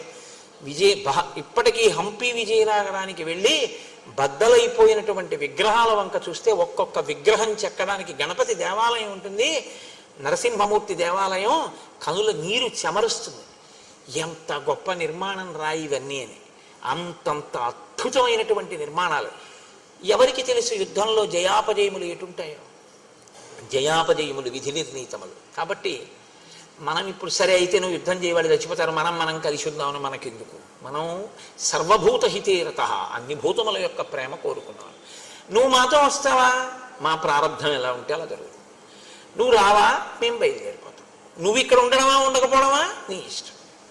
రాముడో ఉండలేడు, వాళ్ళు చెప్పినా వినలేదు. కానీ తనకిప్పుడు మార్గం ఏమిటి? ఋషులున్న ఇంకొక ప్రదేశానికి వెళ్ళిపోవడం. కాబట్టి ఇప్పుడు ఆయన కూడా విడిచిపెట్టేశాడు పర్ణశాలని. ఆయన విడిచిపెట్టేశాడంటే మీరు ఒకటి గుర్తుపెట్టుకోండి, సీతమ్మ ఏమనాలండి? వాళ్ళు వెళ్ళిపోతే వెళ్ళిపోయారు, మనకెందుకంటే హాయిగా ఏదో చక్కగా మంచి తేనె దొరుకుతోంది, పళ్ళు దొరుకుతున్నాయి, సుఖంగా ఉంది, ఏదో అయిపోతుంది, పక్కనే భరద్వాజాశ్రమం ఉంది కొద్ది క్రూసుల దూరంలో, ఏదో అయిపోయింది అంతేగాని ఎందుకంటే ఇప్పుడు మళ్ళీ ఇక్కడి నుంచి ఇల్లు మారడం ఏం వద్దు అనాలి. ఆవిడ అలా అనలేదు. రాముణ్ణి అనుగమించింది. అనుగమించడం గొప్ప భర్తని. ఏ సేవకొచ్చాడో ఆ సేవకు అలాగే ఉంటాడు లక్ష్మణమూర్తి. రాముడు చెప్తాడు, వాళ్ళు వింటారు. కాబట్టి ఇప్పుడు బయలుదేరారు. ఆయన ఇంకొక కారణం కూడా చెప్పాడు. ఇక్కడికి కౌసల్య, సుమిత్ర, కైక, భరతుడు, శత్రుఘ్నుడు, సైన్యం, వశిష్ఠాది మహర్షులు అందరూ వచ్చారు. అందుకని ఇక్కడ ఉంటే నాకు వాళ్ళు జ్ఞాపకానికి వస్తున్నారు ఎక్కువగా. రెండు, ఇక్కడికి వచ్చినటువంటి సైన్యంలో ఉన్న జంతువులన్నీ మలమూత్రములను విసర్జించి ప్రదేశం అంతా శౌచాన్ని కోల్పోయింది. కాబట్టి వేరొక ప్రదేశానికి వెళ్ళిపోదాం అన్నాడు. బయలుదేరారు. బయలుదేరి వాళ్ళు మార్గమధ్యంలో వెడుతుండగా అత్రి మహర్షి ఆశ్రమానికి వెళ్ళారు. మీరు బాగా గుర్తుపెట్టుకోండి, ప్రయత్నపూర్వకంగా మీరు మహానుభావులు ఉన్న ప్రదేశాన్ని తొక్కడం మీ అభ్యున్నతికి హేతు అవుతుంది, తెలిసి కానీ తెలియక కానీ. వేరే ఈశ్వరుడు ఎక్కడో ఉండడండి. గుళ్ళో ఈశ్వరుడు ఉంటాడు అన్న మాట యథార్థమే, కానీ అసలు నిజంగా ఈశ్వరుడు ఎక్కడ ఉంటాడో తెలుసా? మీరు బాగా గుర్తుపెట్టుకోండి. ఇక్కడ నిరంతరము ప్రతి ఊపిరిలో ఆయన్ని ఆరాధిస్తున్నటువంటి వ్యక్తి ఎక్కడ కూర్చుంటాడో, ఎక్కడ నించుంటాడో, ఎక్కడ తిరుగుతాడో ఆయన వెంటనే తిరుగుతూ ఉంటాడు ఈశ్వరుడు ఎప్పుడు. రాముడు ఎక్కడ ఉంటాడని చెప్తారో తెలుసా అండి శాస్త్రంలో? రామచంద్రమూర్తిని నమ్ముకుని బతుకుతున్నవాడు ఎక్కడ ఉంటాడో రాముడు అక్కడే ఉంటాడు. పక్కనే ఉంటాడట ధనుర్ధరుడే. ఆయన కూర్చుంటే కూర్చుంటాడు, ఆయన నించుంటే నించుంటాడు, ఆయన ఎడుతుంటే పెడతాడు, ఆయన వస్తే వస్తాడు. ఆయన పడుకుంటే తను ఇలా కూర్చుంటాట గుమ్మం ముందు. ఎందుకంటే ఆయన నీకు ఇబ్బంది ఎవరైనా కల్పిస్తారేమో అని. రామచంద్రమూర్తి తనని నమ్మిన వాళ్ళని రక్షించడానికి గడప ముందుకొచ్చి కూర్చుని ఉంటాడు అని. అందుకే రాముణ్ణి నమ్ముకున్న రామభక్తులు ఎక్కడుంటారో అక్కడే సీతారామ లక్ష్మణులు, హనుమ కూడా ఉంటారు. మీరు బాగా జ్ఞాపకం పెట్టుకోండి, నేను మీకు సత్యం చెప్తున్నాను. ఇది తులసీదాస్ గారి జీవితంలో నిజమైందండి. తులసీదాస్ గారు రామదర్శనం అవ్వాలనుకుంటూ పడుకున్నారు. పడుకుంటే దొంగ వచ్చి కన్నం వేసి లోపలికి వెళ్ళి ఆచమన పాత్ర అవి ఏవో దొరికాయి. మూట కట్టుకుని బయటికి వద్దాం అనుకున్నాడు. తల బయట ఎట్టాడు. రామలక్ష్మణులు ఇద్దరూ కోదండాలు అట్టుకుని నించున్నారు. నేను నమ్ముకున్నవాడి సొత్తు ఎత్తుకుపోతావా నువ్వు అని. ఆయన వాళ్ళు వెళ్ళిపోతారు కదా అని వెనక్కి వచ్చాడు. తెల్లవారే వరకు తల బయట ఎడుతున్నాడు, లోపల ఎడుతున్నాడు, తల బయట ఎడుతున్నాడు, లోపల ఎడుతున్నాడు. రామలక్ష్మణులు ఇద్దరు అలాగే ఉన్నారు కన్నం బయట. తులసీదాస్ గారి తెల్లవారింది, నిద్ర లేచి లోపలికి వచ్చారు. దొంగలు ఇద్దరు మూట కట్టుకు కూర్చున్నారు. మీరెవర్రా నాయన ఇలా కూర్చున్నారన్నారు. ఆయన ఏం లేదు, బుద్ధి గడ్డి దీని వచ్చానులే, ఏదో ఆచమన పాత్ర మూట కట్టాం అంటే మరి పట్టుకుపోయారా అన్నాడు ఆయన. మహాత్ములైన వారి లక్షణం అలా ఉంటుంది. వాళ్ళు పోతాయనేం వెంగెట్టుకోరు. పోతే ఈశ్వరుడు తీసుకెళ్ళాడంటారు. ఎక్కడో ఇంకా అవసరం ఉందన్నమాట. స్వతంత్రంగా భావించాడు నా తండ్రి, వీడిదైతే ఏం అనుకోడు, మనం పట్టుకెళ్ళచ్చు అని చెప్పి నా వస్తువు మీ వస్తువే అంటారు. చూడండి కొంతమంది, మీదిగా వాడుకోండి, అలా నాకు అస్తమానం చెప్పకండి, నేను తీసుకెళ్తానని అంటారు. అలా మా మోహన్ రావు గారు ఉన్నారు కాకినాడలో, ఆయన అంటూ ఉంటారు. అది మోహన్ రావు ఒకసారి కారు పంపించండి అనకండి. అలా అంటారేంటి? అది మీ కారే, మీ కారు నేను వాడుకుంటున్నాను, కారు పంపించండి, శాసించండి, అంతేగాని మీ కారు అని అనకండి గురువుగారు అంటారు. అలా ఉంటారు కొంతమంది. అంటే మరి ప్రేమ అలా ఉంటుంది. అలా ఆ రాముడు తన వస్తువులో భావిస్తాడు. అందుకని ప్రేమ ఉంది కాబట్టి నా వస్తువుని పట్టుకుపోయాడు అనుకుంటారు వాళ్ళు. అందుకని ఆయన అన్నారు, ఇక్కడ కూర్చున్నారు ఎందుకు నాయన, పట్టుకుపోయారా పోనీ ఆచమన పాత్ర అన్నారు. ఆ పాటి బుద్ధి లేక కాదు, మేము ఏదో ఇక్కడ ఏదో ఏసీ ఉందని కూర్చున్నాం అనుకున్నావేమో. బయటికి వెడితే ఎవరో ఇద్దరు ఉన్నారు. ఒక ఆయన నల్లగా మేఘంలా ఉన్నాడు, ఒక ఆయన ఎర్రగా ఉన్నాడు, కోదండాలు అట్టుకు నించున్నారు. హడిలి లోపలికి వచ్చి కూర్చుంటున్నాం. బయటికి ఎడదామంటే ఎన్ని మాటలు ఎడితే అన్ని మాటలు ఇద్దరు మా వంకి ఇలా చూస్తున్నారు. అందరూ మళ్ళీ వెనక్కి వస్తున్నాం అన్నారు. ఆయన బయటికి వెళ్ళి చూశారు, ఎవ్వరు లేరు. అప్పుడు ఆయన ఏడిచారు తులసీదాస్ గారు. ఒక వెండి ఆచమన పాత్ర ఉన్నందుకు పోతుందేమో అని నిద్రపోకుండా, స్వామి నా పర్ణశాల ముందు కాపలా ఉన్నావా, మీరు ఎంత ధన్యులు రా, ఇన్ని మాటలు దర్శనం పొందారు, నాకు అవ్వలేదని ఏడిచారు. నేను అందుకే మీకు మనవి చేశాను, ఎవడు రాముణ్ణి నమ్మాడో వాడు ఉన్న చోట రాముడు ఉంటాడు తప్ప ఇంకొక చోట రాముడు ఉంటాడని మీరు అనుకోకండి. రామ భక్తులు ఎక్కడున్నారో అక్కడే సీతారాములు ఉంటారు. ఆయన రావడం కన్నా ముందు వాళ్ళు వస్తారు, మీరు గుర్తు పెట్టుకోండి. ఆయన వెళ్ళిన తరువాత బిక్కమొహాలు వేసుకుని వెళ్ళిపోయాడు, ఇక్కడ తిరిగేవాడు అని ఆయన వెంట వెళ్ళిపోతారట వాళ్ళు. అంత ప్రేమగా ఉంటారు వాళ్ళు. మీకు ఇది ప్రత్యేకించి రామావతారంలో మెండుగా కనపడుతుందండి. త్యాగరాజస్వామి వారి విషయంలో కనపడే, రామదాస్ గారి విషయంలో కనపడలేదండి. భద్రాచలంలో గంజిగుంటలో పడిపోయినటువంటి పిల్లవాడి శవాన్ని ఉడికిపోయిన దాన్ని తీసుకెళ్లి రాముడి దగ్గర పెట్టి, నువ్వు ఇచ్చిన కొడుకు ఇవ్వాలనుకుంటే ఇయ్యి, లేకపోతే నీలో కలిపేసుకో. అంతరాలయంలో పెట్టి తలుపులేసి రామనామ భజన చేశాడు ఆయన. రఘురాముడు పిల్లవాడు పరిగెత్తుకుంటూ వచ్చి తండ్రి ఒళ్ళో పడుకున్నాడు. ఇవి ఇంతకన్నా ఏం నిజం కావాలి మీకు? ఈ మధ్యవారే కదా రామదాస్ గారు. ఆయన వాడినటువంటి మంగళసూత్రంలో 3వ శతమానం కూడా మనం కళ్యాణంలో చూస్తున్నాంగా. ఉన్నాడు రాముడు, మీరు నన్ను నమ్మండి, రాముడు ఉన్నాడు. ఇప్పటికీ రాముడు తిరుగుతూనే ఉన్నాడు. మీరు నమ్మి ఉన్న చోట మీ వెంట రాముడు ఉన్నాడు. రాముడు లేకపోవడం లేదు. మీరు పడుకుంటే ఆయన మీ పడుకున్న చోట ఉన్న కుర్చీలో ఆయన కూర్చుని ఉంటాడు. మీరు తింటుంటే అప్పుడు ఆయన కూడా పక్కన ఒక విస్తరి వేసుకుని ఓ అరిటాకు పెట్టుకుని మీరు ఇంత అన్నం మహానైవేద్యం పెడితే అదే సమస్త షడ్రసోపేత భోజనంగా భావించి తిని సంతోషిస్తాడు. ఎక్కడ రాముణ్ణి నమ్మినవాడున్నాడో అక్కడే సీతారాములు కూడా ఉంటారు. అందుకే శాస్త్రంలో మాట ఉంది, రాముణ్ణి తెచ్చుకోవడానికి తేలిక మార్గం రామభక్తుణ్ణి తెచ్చుకోవడమే. తెలుసా అండి? రామభక్తుడు వస్తే సీతారాములు వస్తారు. కాబట్టి ఇప్పుడు రాముడు బయలుదేరి అత్రి ఆశ్రమానికి వెళ్ళారు. ఆయన అన్నారు, సూత్రే రాశ్రమమాసాద్య తం వవందే మహాయశాః తం చాపి భగవాన్ అత్రి పుత్రవత్ ప్రత్యపద్యత.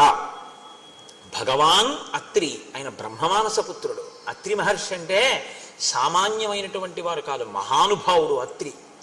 అటువంటి అత్రి మహర్షి మీకు నమస్కారం, మేము మీ ఆశ్రమానికి వచ్చాం అని. సీతారామ లక్ష్మణులు సాక్షాత్తు విష్ణువు లక్ష్మి అని అత్రికి తెలుసు, కానీ నరుడిగా ఉన్నాడు కనుక ఋషులకు ఆయనే నమస్కారం ముందు చేస్తాడు అని భగవాన్ అత్రి అని ఆయనకి నమస్కారం చేస్తే, తన పుత్రుల్ని ఎలా ప్రేమిస్తాడో అలా ప్రేమించాట. ఒక గురువుకి ఒక ఋషికి ఉండే లక్షణం అది. పిల్లలు తప్పు చేసినా ఎలా మన్నించగలడో తండ్రి, గురువు ఋషితుల్యుడు మన్నించి చేరతీస్తాడు. చేరతీశాడు కదా అని మీరు మీ నడవడి మార్చుకోకుండా మాత్రం ఉండకూడదు. కాబట్టి ఇప్పుడు అత్రి మహర్షి అనసూయమ్మని చూపించి ఆ సీతారామ లక్ష్మణులతో చెప్తున్నారు. ఇది మహోత్కృష్టమైన ఘట్టం అండి. నాకు శ్రీరామాయణంలో అత్యంత ప్రీతిపాత్రమైనటువంటి ఘట్టాల్లో నాకు ఇదొకటి. దశవర్షాణ్యనావృష్ట్యా దగ్ధే లోకే నిరంతరం యయా మూలఫలే సృష్టే జాహ్నవీచ ప్రవర్తిత. రామ, నా భార్య అనసూయమ్మ అనుంది. ఆ అనసూయమ్మ ఎటువంటిదో తెలుసా రామా? ఒక 10 సంవత్సరాల పాటు అనావృష్టి వచ్చింది, ప్రజలకి తినడానికి ఏమీ లేక చచ్చిపోతున్నారు. అప్పుడు నా భార్య ఎండిపోయిన గంగా నది ప్రవహించేటట్టు చేసింది తన తపశ్శక్తితో. నీటితో ప్రవహించేటట్టు చేసి ఎండిపోయినటువంటి నేలలోంచి కందమూలములు వచ్చేటట్టుగా, మొక్కలు ఆకుపచ్చతనంతో పెరిగి కాయలు పళ్ళు పండేటట్టుగా చేసింది. చేసి ఈ ప్రజలందరికీ అన్నం పెట్టింది నా భార్య. అంత గొప్ప తల్లి నా భార్య. కడుపున పుట్టిన వాళ్ళకి పెడతారు, ఈ ప్రాంతంలో ఉన్న వాళ్ళందరికీ 10 ఏళ్ళు పెట్టింది నా భార్య. అంతటి విశాలమైన మనసున్నది. లోకమంతటి చేత అమ్మా అని పిలిపించుకున్నటువంటి తల్లి. ఉగ్రేణ తపసాయుక్త నియమైశ్చాప్యలంకృత దశవర్ష సహస్రాణి యయా తప్తం మహత్తపః. దశవర్ష సహస్రాణి, ఆమె 10,000 సంవత్సరముల పాటు చాలా కఠినమైన నియమములతో తపస్సు చేసింది ఒక స్త్రీ, నా యొక్క అనుమతితో. మీరు బాగా జ్ఞాపకం పెట్టుకోండి, ఆడది నోము చేస్తుంది, ఆడది వ్రతం చేస్తుంది, కానీ ఆడది చేసే నోముకి ఆడది చేసే వ్రతానికి సిద్ధిని దేవతలు ఎప్పుడు ఇస్తారో తెలుసా అండి? ముందు భర్త పాదాలకి నమస్కారం చేసి అనుమతి తీసుకుంటేనే. ఎందుకనంటే యోమే భర్త సమే గురువు. అది వదిలేసి ఆయనకి ఏం తెలియదండి, ఆయన వెర్రాడండి, ఆయన పిచ్చాడండి, ఆయన ఏం చేసుకోరండి, నేనే చేస్తుంటానండి, మా ఇంట్లో అన్న వాళ్ళ పూజలు ఈశ్వరుడు ఆదరించడు. నేను ఉన్న మాట మాట్లాడుతున్నానంతే. నేను వేదాన్ని నమ్ముకున్నాను, నేను శాస్త్రాన్ని నమ్ముకున్నాను, నేను రామాయణాన్ని నమ్ముకున్నాను. నేను ఏది నమ్ముకున్నానో నేను అదే మాట్లాడతాను. నాకు ఇంకోలా మాట్లాడడం నా చేత కాదు. కాబట్టి అత్రి అంటున్నారు, అనసూయాం వ్రతై స్నాత ప్రత్యూహాశ్చ నివర్తితా దేవకార్య నిమిత్తంచ యయా సంతరమాణయ దశరాత్రం కృతా రాత్రి సేయం మాతేవతే నఘ తామిమాం సర్వభూతానాం నమస్కార్యాం యశస్వినీం అభిగచ్చతు వైదేహి వృద్ధామ క్రోధనాం సదా అనసూయేతి యా లోకే కర్మభిఖ్యాతిమాగత. ఆయన అంటున్నారు, ఈ అనసూయ ఎంత గొప్పదో తెలుసా రామ? ఈమె దేవతల కొరకు 10 రాత్రుల్ని ఒక రాత్రిగా మార్చింది. సుమతి అని ఆవిడ కూడా చాలా పతివ్రతే. కానీ నేను మీతో మొన్న మనవి చేశాను, 2 రకాలుగా అనుష్ఠానం ఉంటుంది. భర్త ఏం చెప్తే చేసేవాళ్ళు కొందరు, భర్తతో పాటు శాస్త్రం బాగా తెలిసి ధర్మాధర్మములు ఆయనతో మాట్లాడుతూ కలిసి ఆయన్ని దిద్దుతూ తనని దిద్దుకుంటూ అనుగమించేవారు కొందరు. సీతారాములు 2వ కోవలోకి వస్తారు, సుమతి 1వ కోవలోకి వస్తుంది. ఆవిడ భర్త ఏం చెప్తే అది. భర్త ఒక రోజు ఒక దారుణమైన కోరిక కోరాడు. అది పెద్ద నేను విశేషంగా దాని గురించి ప్రస్తావన చేయక్కర్లేదు, మీ అందరికీ తెలుసు. ఆవిడ బుట్టలో పెట్టుకుని రాత్రి వేళ తీసుకెడుతోంది ఆయన కోరుకున్నటువంటి వేశ్యామందిరానికి. అక్కడ మాండవ్య మహాముని అని ఒక మాండవ్య మునికి ఆయన పూర్వక జన్మలో చేసుకున్నటువంటి పాపం అనుభవానికి వచ్చి ఆయన్ని కొరత వేశారు. కొరత వేసి అంటే శూలారోహణం చేయిస్తారు. ఆయన శూలంలోకి దిగుతుండడంలో విశేషమైన బాధతో ఉన్నాడు. చీకట్లో ఈవిడ బుట్టలో తీసుకెళ్తూ ఉండడంలో ఈ బుట్టలో కూర్చున్నటువంటి కౌశికుడు అంటారు ఆయన యొక్క చెయ్యి, ఆయన యొక్క శరీరం ఆ మహర్షి యొక్క భుజానికి తగిలింది. చాలా బాధలో శూలం దిగుతోంది ఆయన శరీరంలోకి. అది ఒక శిక్ష వేసేవారు పూర్వం. శూలం మీద కూర్చోబెట్టి వదిలేస్తారు, అది అలా దిగుతూ ఉంటుంది, తల వరకు లోపల నుంచి దిగుతూ వస్తూ ఉంటుంది. ఎంత బాధ! అప్పుడు భుజానికి తగిలితే శరీరం కదిలితే ఇంకెంత బాధ! ఆయనకు కోపం వచ్చింది. నేను అసలే కొరత శిక్షతో బాధపడుతుంటే నన్ను ఇంకొంత బాధ పెట్టావు కాబట్టి నువ్వు సూర్యోదయానికి మరణిస్తావు అన్నాడు. వెంటనే సుమతంది, సూర్యోదయం అయితే నా భర్త పోతాడు కాబట్టి సూర్యుడు ఉదయించకుండుగాక. ఇప్పుడు ఒకరు తపస్సు చేత శపించాడు, ఇంకొకరు పాతివ్రత్యం చేత సూర్యోదయాన్ని ఆపేశాడు. ఇప్పుడు సూర్యోదయం అయిపోయింది. ఇప్పుడు ఆవిడికి ఎవరెళ్ళి చెప్పినా ఆవిడ ఏమనేదంటే, తెల్లవారితే నాకు వైధవ్యం వస్తుంది కాబట్టి నేను తెల్లవారనివ్వను. తెల్లవారడం అన్నది ఆగిపోతే, సూర్యాస్తమయాలు ఆగిపోతే లోకంలో ఒక విచిత్రమైన స్థితి వస్తుంది. ఇది మీరు గమనించాలి. రాత్రి పగలు ఉన్నాయి కాబట్టి మనకి సంతోషంగా గడిచిపోతుందండి. ఎప్పుడూ పగలే ఉందనుకోండి అసలు బతకలేము, ఎప్పుడూ రాత్రే ఉందనుకోండి అసలు బతకలేం. పగలు 12 గంటలు రాత్రి 12 గంటలు ఉంటోంది కాబట్టి మనం సంతోషంగా జీవితాన్ని గడపగలుగుతున్నాం. ఇప్పుడు సూర్యాస్తమయాలు ఆగిపోతే దేవతలందరూ ఇప్పుడు ఎవరిని ప్రార్థించాలి అంటే వెళ్ళి ఆ మహాతల్లి అనసూయమ్మని ప్రార్థన చేయండి అన్నారు.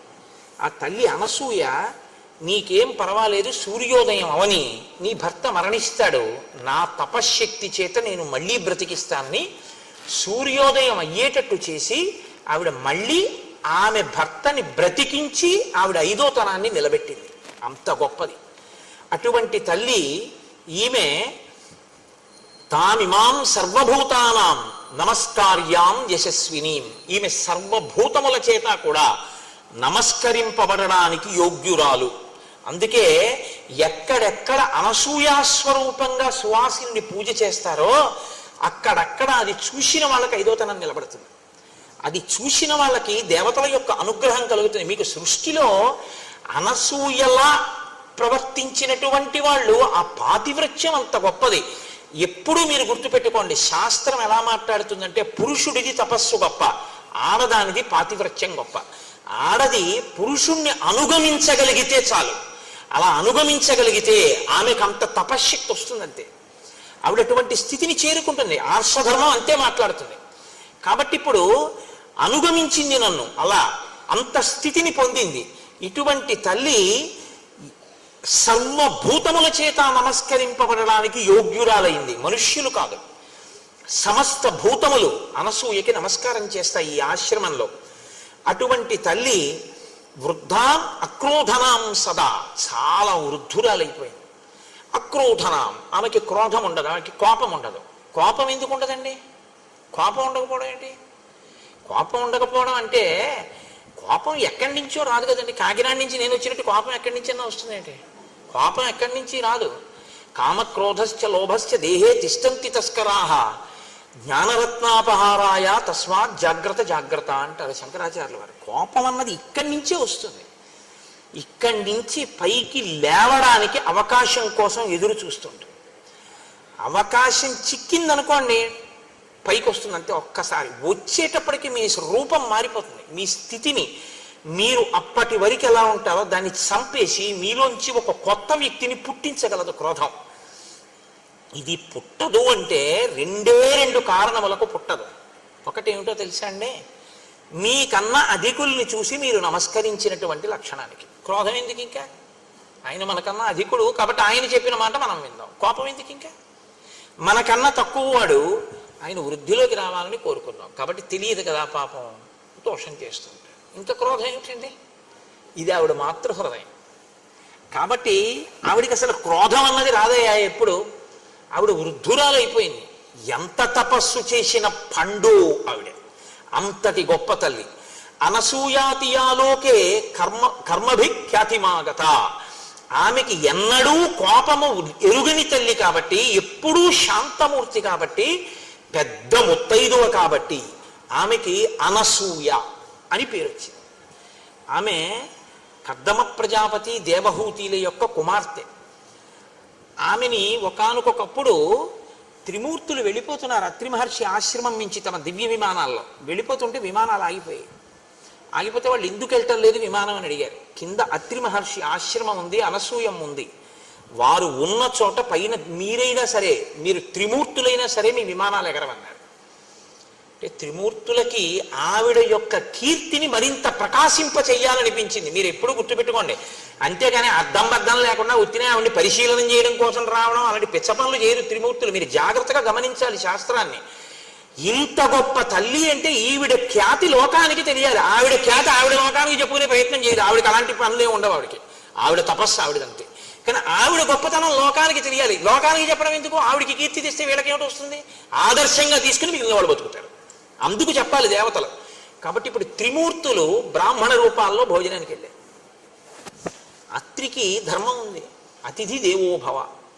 అందుకని ఆయన వాళ్ళని నిమంత్రణం చేశాడు, వచ్చి కూర్చుని భోజనం చేయొచ్చు. వాళ్ళు అన్నారు తీరా భోజనానికి కూర్చున్నాక, మేము ఒక వ్రతంలో ఉన్నాం. ఆ వ్రతంలో మాకు నియమం ఏమిటంటే, యజమాని భార్య మాకు వడ్డన చేసేటప్పుడు యజమాని వడ్డన చేస్తాడు, పరిశేచనాన్ని యజమాని వేస్తాడు. అది పెద్దలు వస్తే భోజనం పెట్టేటటువంటి తీరు. అందుకే పెద్దలు వస్తే భోజనం పెడుతున్నావు అందరూ. అదేం గుర్రం కాదు, గాడిది కాదు అన్నం పెట్టడానికి. నువ్వు దేవతార్చనకి పిలుస్తారు. ఆయన యజ్ఞం చేయడంతో సమానం అది. అంటే పరిశేచనానికి వేస్తారు జలాన్ని చేతిలో 5 మాటలు మీరు వేస్తారు. ఆయన స్వాహాకారంతో తీసుకుంటాడు 5 మాటలు.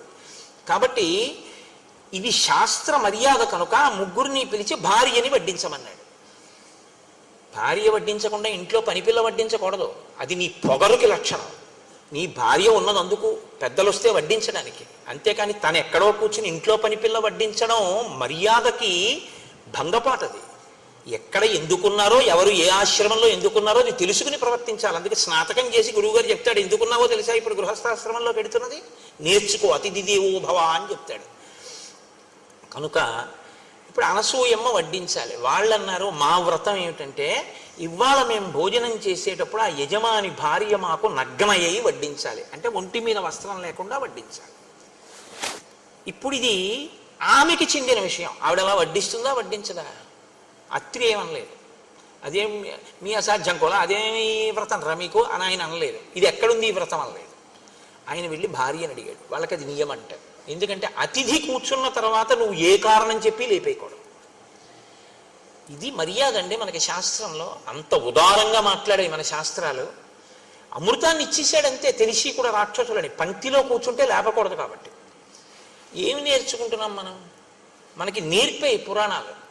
కాబట్టి ఇప్పుడు వెళ్ళి వాళ్ళకి నగ్నగా వడ్డించాలట. మరి వడ్డిస్తావా అన్నాడు. ఆవిడంది, అది పెద్ద విషయమా, అలాగే వడ్డిద్దాం అని. ఆవిడ ముందు బట్ట కట్టుకుని వచ్చింది. వచ్చి మంత్రాక్షతలు తీసుకొచ్చింది. మంత్రాక్షతలు అంటే నడుము విరగనటువంటి బియ్యానికి అక్షత అని పేరు. అది తన చేతిలో పట్టుకుని మంత్రాన్ని ఉపాసన చేసి తన తపశ్శక్తిని ప్రవేశపెడితే అవతల వారు దానికి లొంగవలసిందే. తను కోరుకున్నట్టు ఆవిడ చేయగలదు. ఆవిడ మంత్రాక్షతలు చేత పట్టుకుని వచ్చి ముగ్గురి తల మీద వేసింది. వేసి పసిబిడ్డల గుదురుగాక అంది. ముగ్గురు ఆ వేసినటువంటి ఆసనాల మీద పసిపిల్లలై పడుకున్నారు.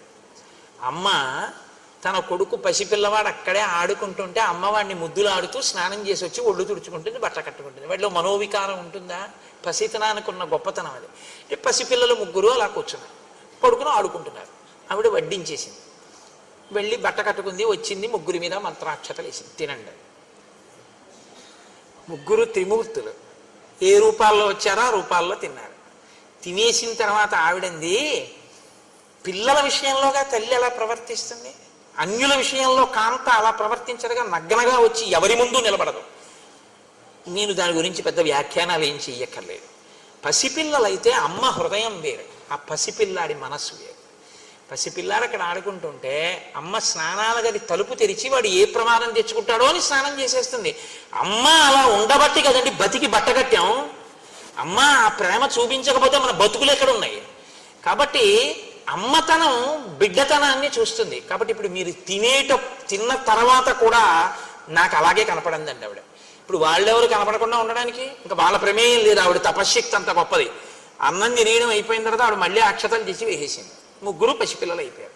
3 ఉయ్యాళ్ళు కట్టి పడుకోబెట్టి ఊపింది. మీకు అలా వడ్డించాను కాబట్టి నేను తల్లిని, మీరు బిడ్డలు పడుకోండి ముగ్గురు అని. ముగ్గురు పడుకున్నారు అంతే. ఆవిడ ఉయ్యలు ఊపుతాను. ఇప్పుడు పరిగెవరు తీశారు? కీర్తి ప్రకాశింపజేయడం మాట దేవుడు. ముగ్గురు ఉయ్యాల్లో పడుకున్నారని ముగ్గురు వచ్చారు. లక్ష్మి, సరస్వతి, పార్వతి ముగ్గురు వచ్చారు. ఎలా? పూజ కోసం కాదు, భర్తలు నిమ్మని పరిగెత్తుకుంటూ వచ్చారు. అమ్మా అమ్మా పసిబిడ్డల్ని చేసేసావు కదమ్మా, మాకు మా భర్తల్ని ఇచ్చేవా అమ్మా అని అడిగారు. అదెంత పని? మళ్ళీ మంత్రాక్షతలు వేసింది. ముగ్గురు బిడ్డలయ్యారు. ముగ్గురు కోడళ్ళకి ఇచ్చేసింది. ఇప్పుడు ముగ్గురు కొడుకులయ్యారు. లలితాపరాభట్టారిక స్వరూపం శాస్త్రంలో ఏదో ఆ లలితాపరాభట్టారిక స్వరూప స్థాయికి చేరింది అనసూయమ్మ. ఇది ఆవిడ గొప్పతనం. అటువంటి అనసూయ స్వరూపం గురించి చెప్పి ఆ స్వరూపాన్ని ఇక్కడ తీసుకొచ్చి ఒక సువాసిని యందు ఆవాహన చేసి పూజ చేయకపోతే దోషమైపోతుందండి. శాస్త్రాలు మీకు చూసే అవకాశం ఇచ్చేయి. ఒక సువాసిని కూర్చోబెట్టి మీరు శ్రీ సూక్తంతో ఆవాహన చేసి పూజ చేస్తే మీకు అనసూయమ్మకి జరుగుతున్న పూజ మీరు చూసేసినట్టే. దాని చేత మీరు ధన్యులైపోతారు.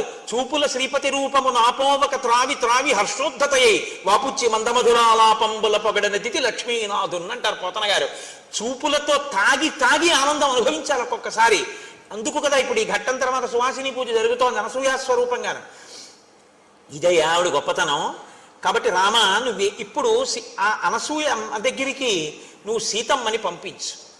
సీతమ్మ లోపలికి వెళ్ళి అనసూయమ్మతో మాట్లాడుతుంది అని అనసూయని పిలిచారు అత్రి మహర్షి. రామలక్ష్మణులు సీతమ్మ నమస్కారం చేశారు. ఆయన అన్నారు, అనసూయ సీతమ్మని లోపలికి తీసుకెళ్ళు. వాళ్ళిద్దరికీ తెలుసు ఏమివ్వాలో ఎందుకు ఇవ్వాలో, రామాయణాన్ని ఎలా తిప్పాలో ఋషులకి తెలుసు. కాబట్టి ఇప్పుడు అనసూయమ్మ సీతమ్మని తీసుకుని లోపలికి వెళుతోంది. వెడుతున్న అనసూయమ్మ ఎలా ఉందో మనకి నిజంగా వాల్మీకి, అందుకు కదండి ఋషిరుణం వచ్చింది. అనసూయమ్మ ఎలా ఉండేదండి అన్నారు అనుకోండి, ఆవిడ వృద్ధురాలు అని మహర్షి చెప్పారు. ఎలా ఉందో మనం చూడ్డానికి వీలుగా లైవ్ టెలికాస్ట్ అంటారే, శాబ్దికమైన ప్రత్యక్ష ప్రసారం చేస్తారు మహర్షి. ఆయన అంటారు, శిథిలాం ఫలితాం వృద్ధాం జరా పాండురమూర్ధజాం సతతం వేపమానాంగీం ప్రవాతే కదలీయథ. ఆవిడ శిథిలాం, శరీరం అంతా శిథిలమైపోయింది. ఫలితాం, ఆ తల్లి ఒళ్ళంతా ముడతలు పడిపోయింది. వృద్ధాం, వృద్ధురాలైపోయింది. జరాపాండురమూర్ధజాం, వృద్ధాప్యం చేత ఆవిడ తలంతా నెరిసిపోయి ముగ్గుముట్టు అయిపోయింది, పెద్దదైపోయింది, పెద్ద ముత్తైదువ. సతతం వేపమానాంగీం, ఆవిడ ఇలా వణికిపోతోంది చేతులవిని. ప్రమాతే కదలీయథ, గాలి వేస్తే అరిటి చెట్టు ఎలా కదిలిపోతుందో అలా కదిలిపోతోంది. అటువంటి తల్లి బయటికి వచ్చి సీతమ్మ చెయ్యి పట్టుకుని లోపలికి తీసుకెళ్ళింది. లోపలికి వెళ్ళిన సీతమ్మ అనసూయమ్మ ఏం మాట్లాడుకున్నారో మనకి వెంటనే కెమెరా అటు తిప్పుతారు మహర్షి. అది రామాయణానికి గొప్పతనం. నేను అదే ఏకాంతంగా చదవండి రామాయణాన్ని, రామాయణాన్ని మామూలుగా చదవకండి అని నేను అంటాను. మీరు దాన్ని అలా చూస్తుంటే మీకు ఇక్కడ రామాయణం కదిలేటట్టుగా ఆయన రచన చేశారు. ఇప్పుడు మీ సంతోషం ఎవరి మీద ఉంటుంది? ఇంత చెప్పాక సీతమ్మ అనసూయమ్మ ఏం మాట్లాడుకుంటున్నారో లోపల ఉంటుంది, బయట అత్రి రామలక్ష్మణులు ఏం మాట్లాడుకుంటున్నారో అని మీకు ఉండదు. వెంటనే కెమెరా అటు తిప్పుతారు మహర్షి. కెమెరా అటు తిప్పుతారంటే నా ఉద్దేశం ఆయన యొక్క ఘంటం అటు తిరుగుతుంది. మీరు ఆ శ్లోకంలో ఆ శబ్దంలో దర్శనం చేయొచ్చు. అభివాద్యత వైదేహి తాపసీం తామనందితాం బద్ధాంజలి పుటా హృష్ట పర్యపృచ్ఛదనామయం.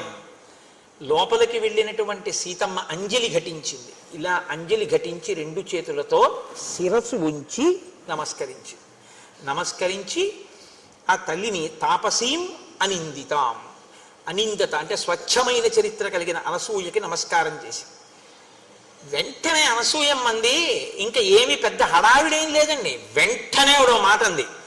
తత సీతాం మహాభాగాం దృష్ట్వా తాం ధర్మచారిణీం స్వాంత్యంత్య బ్రవీత్ హృష్ట దిష్ట్యా ధర్మమవీక్షసే. చాలా సంతోషించినటువంటి మనస్సుతో అనసూయమ్మ ఇలా చూసిందట సీతమ్మ వంక. దేనికి సంతోషం? నమస్కారం చేసిందనే కాదుట. మహర్షి ఎందుకు అనసూయమ్మ సంతోషించిందో చెప్తున్నారు. దిష్ట్యా ధర్మమవీక్షసే, ధర్మాన్ని పట్టుకున్నావు కనుక. అమ్మా నువ్వు ధర్మాన్ని పట్టుకున్నావమ్మా సీతమ్మ, నాకు ఇది సంతోషం వేస్తోందమ్మా. ఏమిటి సీతమ్మ పట్టుకున్న ధర్మం? వెంటనే చెప్తోంది ఆవిడ. త్యక్త్వా జ్ఞాతి జనం సీతే మానవృద్ధించ భామిని అవరుద్ధం వనే రామం దిష్ట్యాత్వం అనుగచ్చసి. నువ్వు జ్ఞాతి జనాన్ని విడిచిపెట్టావు. మీ మామగారు 2 వరాలిచ్చి కైకమ్మకి రాముణ్ణి అరణ్యవాసానికి వెళ్ళమని చెప్పగానే నా భర్తకి ఇంత కష్టపెట్టినటువంటి ఈ మామగారింట్లో నేనుండి ఈయనకి సేవలు ఎందుకు చెయ్యాలి?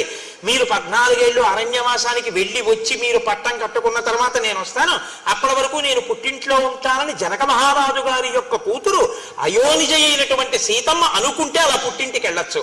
లేదా నేను అరణ్యవాసానికి ఎక్కడ వస్తానండి, ఇక్కడ ఉంటాను లేండి అని రాముడే అన్నాడు కనుక ఉన్నవని అక్కడ ఉండొచ్చు.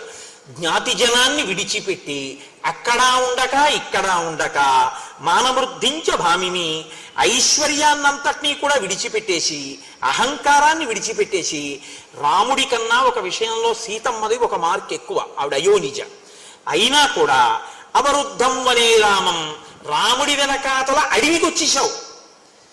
దిష్ట్యాత్వం అనుగచ్చసి, రాముణ్ణి పట్టుకున్నావు, ధర్మాన్ని పట్టుకున్నావు, భర్తని అనుగమించావు. భర్త వెంట ఉండాలి ఆడది, భర్త వెనక ఉండడం, భర్తని అనుగమించడం కన్నా పూజ ఇంకొకటి లేదు.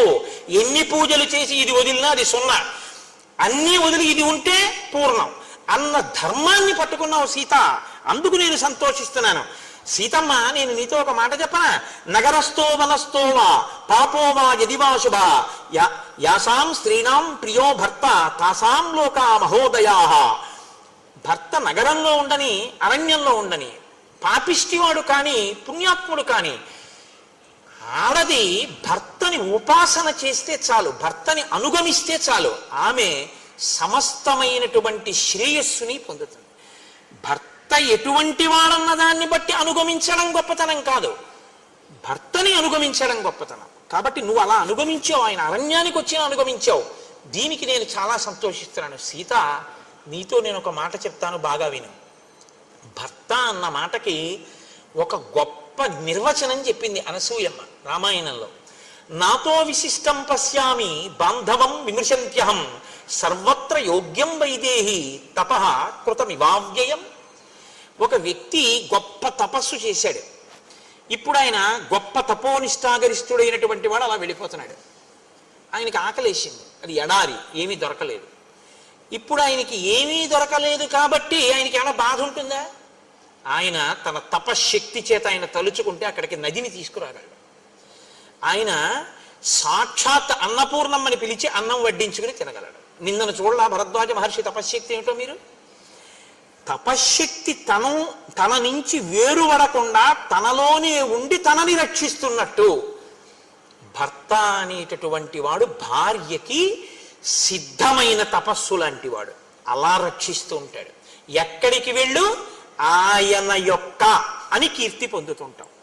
కాబట్టమ్మా, భర్త అంటే అంత గొప్పవాడమ్మా. నత్వేమవగచ్చంతి గుణదోషమసస్త్రియ కామ వ్యక్తవ్య హృదయ భర్తృనాథాశ్చరంత్యాహ. కొంతమంది ఈ లోకంలో కామమునకు లొంగినటువంటి వారై భర్త మీద తాము అధికారమును చెలాయించాలని, భర్తని తమ చెప్పు చేతల్లో పెట్టుకోవాలని, ఎప్పుడూ భర్త గురించినటువంటి విషయాలు తెలుసుకోవాలనేటటువంటి కుతూహలంతో ప్రవర్తిస్తూ తము యుక్తాయుక్త విచక్షణ మరిచిపోయి తామే ఏదో భర్తని చెప్పు చేతల్లో పెట్టుకుని నడిపించగలిగినటువంటి ప్రజ్ఞ ఉన్నవారమని ప్రవర్తిస్తూ ఉంటారు. అది చాలా నింద్యమైనటువంటి పని. అలా ఉండకూడదమ్మా అని అనసూయమ్మ అంటూ, నువ్వు ఎప్పుడూ ఎలా ఉండాలని నేను ఆశీర్వచనం చేస్తున్నానో తెలుసా? తదేవమేనం త్వమనువ్రతా సతి పతివ్రతానాం సమయానువర్తిని భవస్వభర్తు సహధర్మచారిణి యశశ్చ ధర్మంచ తతస్సమాప్స్యసి. నీకు ఎన్నడూ కూడా రామునే అనుగమించేటటువంటి లక్షణము ప్రకాశించి ఉండుగాక. ఎన్నడూ నీవు పతివ్రతవై ఉందువు కాక. నీవు ఎప్పుడూ సహధర్మచారిణివై ఉందువు కాక. దాని వలన నీకు లోకంలో విశేషమైనటువంటి ధర్మావలంబకురాలవన్న కీర్తి ప్రకాశించుగాక. లోకంలో దాంపత్యము అంటే ఇంక ఎవ్వరిని చెప్పరు. వరుణ్ణి నారాయణుడిగా తీసుకొచ్చిన దాంపత్యం అంటే మాత్రం ఎలా బతకండి అని చెప్తారంటే సీతారాములే, సీతారాముల్లా బతకండి అంటారు.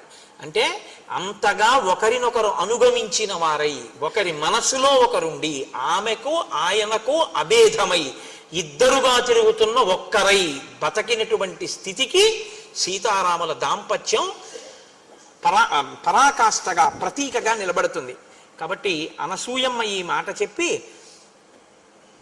సంతోషిస్తే సీతమ్మంది, అమ్మా నైతదాశ్చర్యమార్యాయ యన్మాం తమభిభాషసే విదితుం తు మమాప్యేతత్ యథా నార్యాః పతిర్గురుః.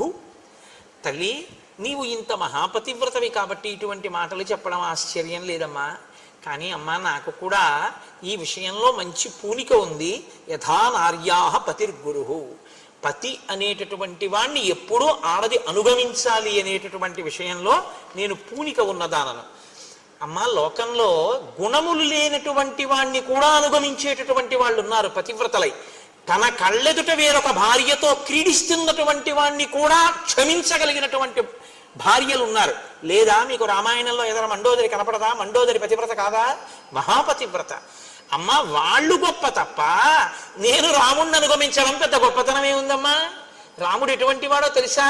కిం పునర్యో గుణశ్లాఘ్య సానుక్రోశో జితేంద్రియ స్థిరానురాగో ధర్మాత్మ మాతృవత్ పితృవత్ ప్రియ. అమ్మా, ఎన్ని గుణములున్నాయమ్మా మహానుభావుడికి! ఇంద్రియములను జయించినటువంటి వాడమ్మా, దయాళువమ్మా, స్థిరమైన అనురాగం ఉన్నవాడమ్మా.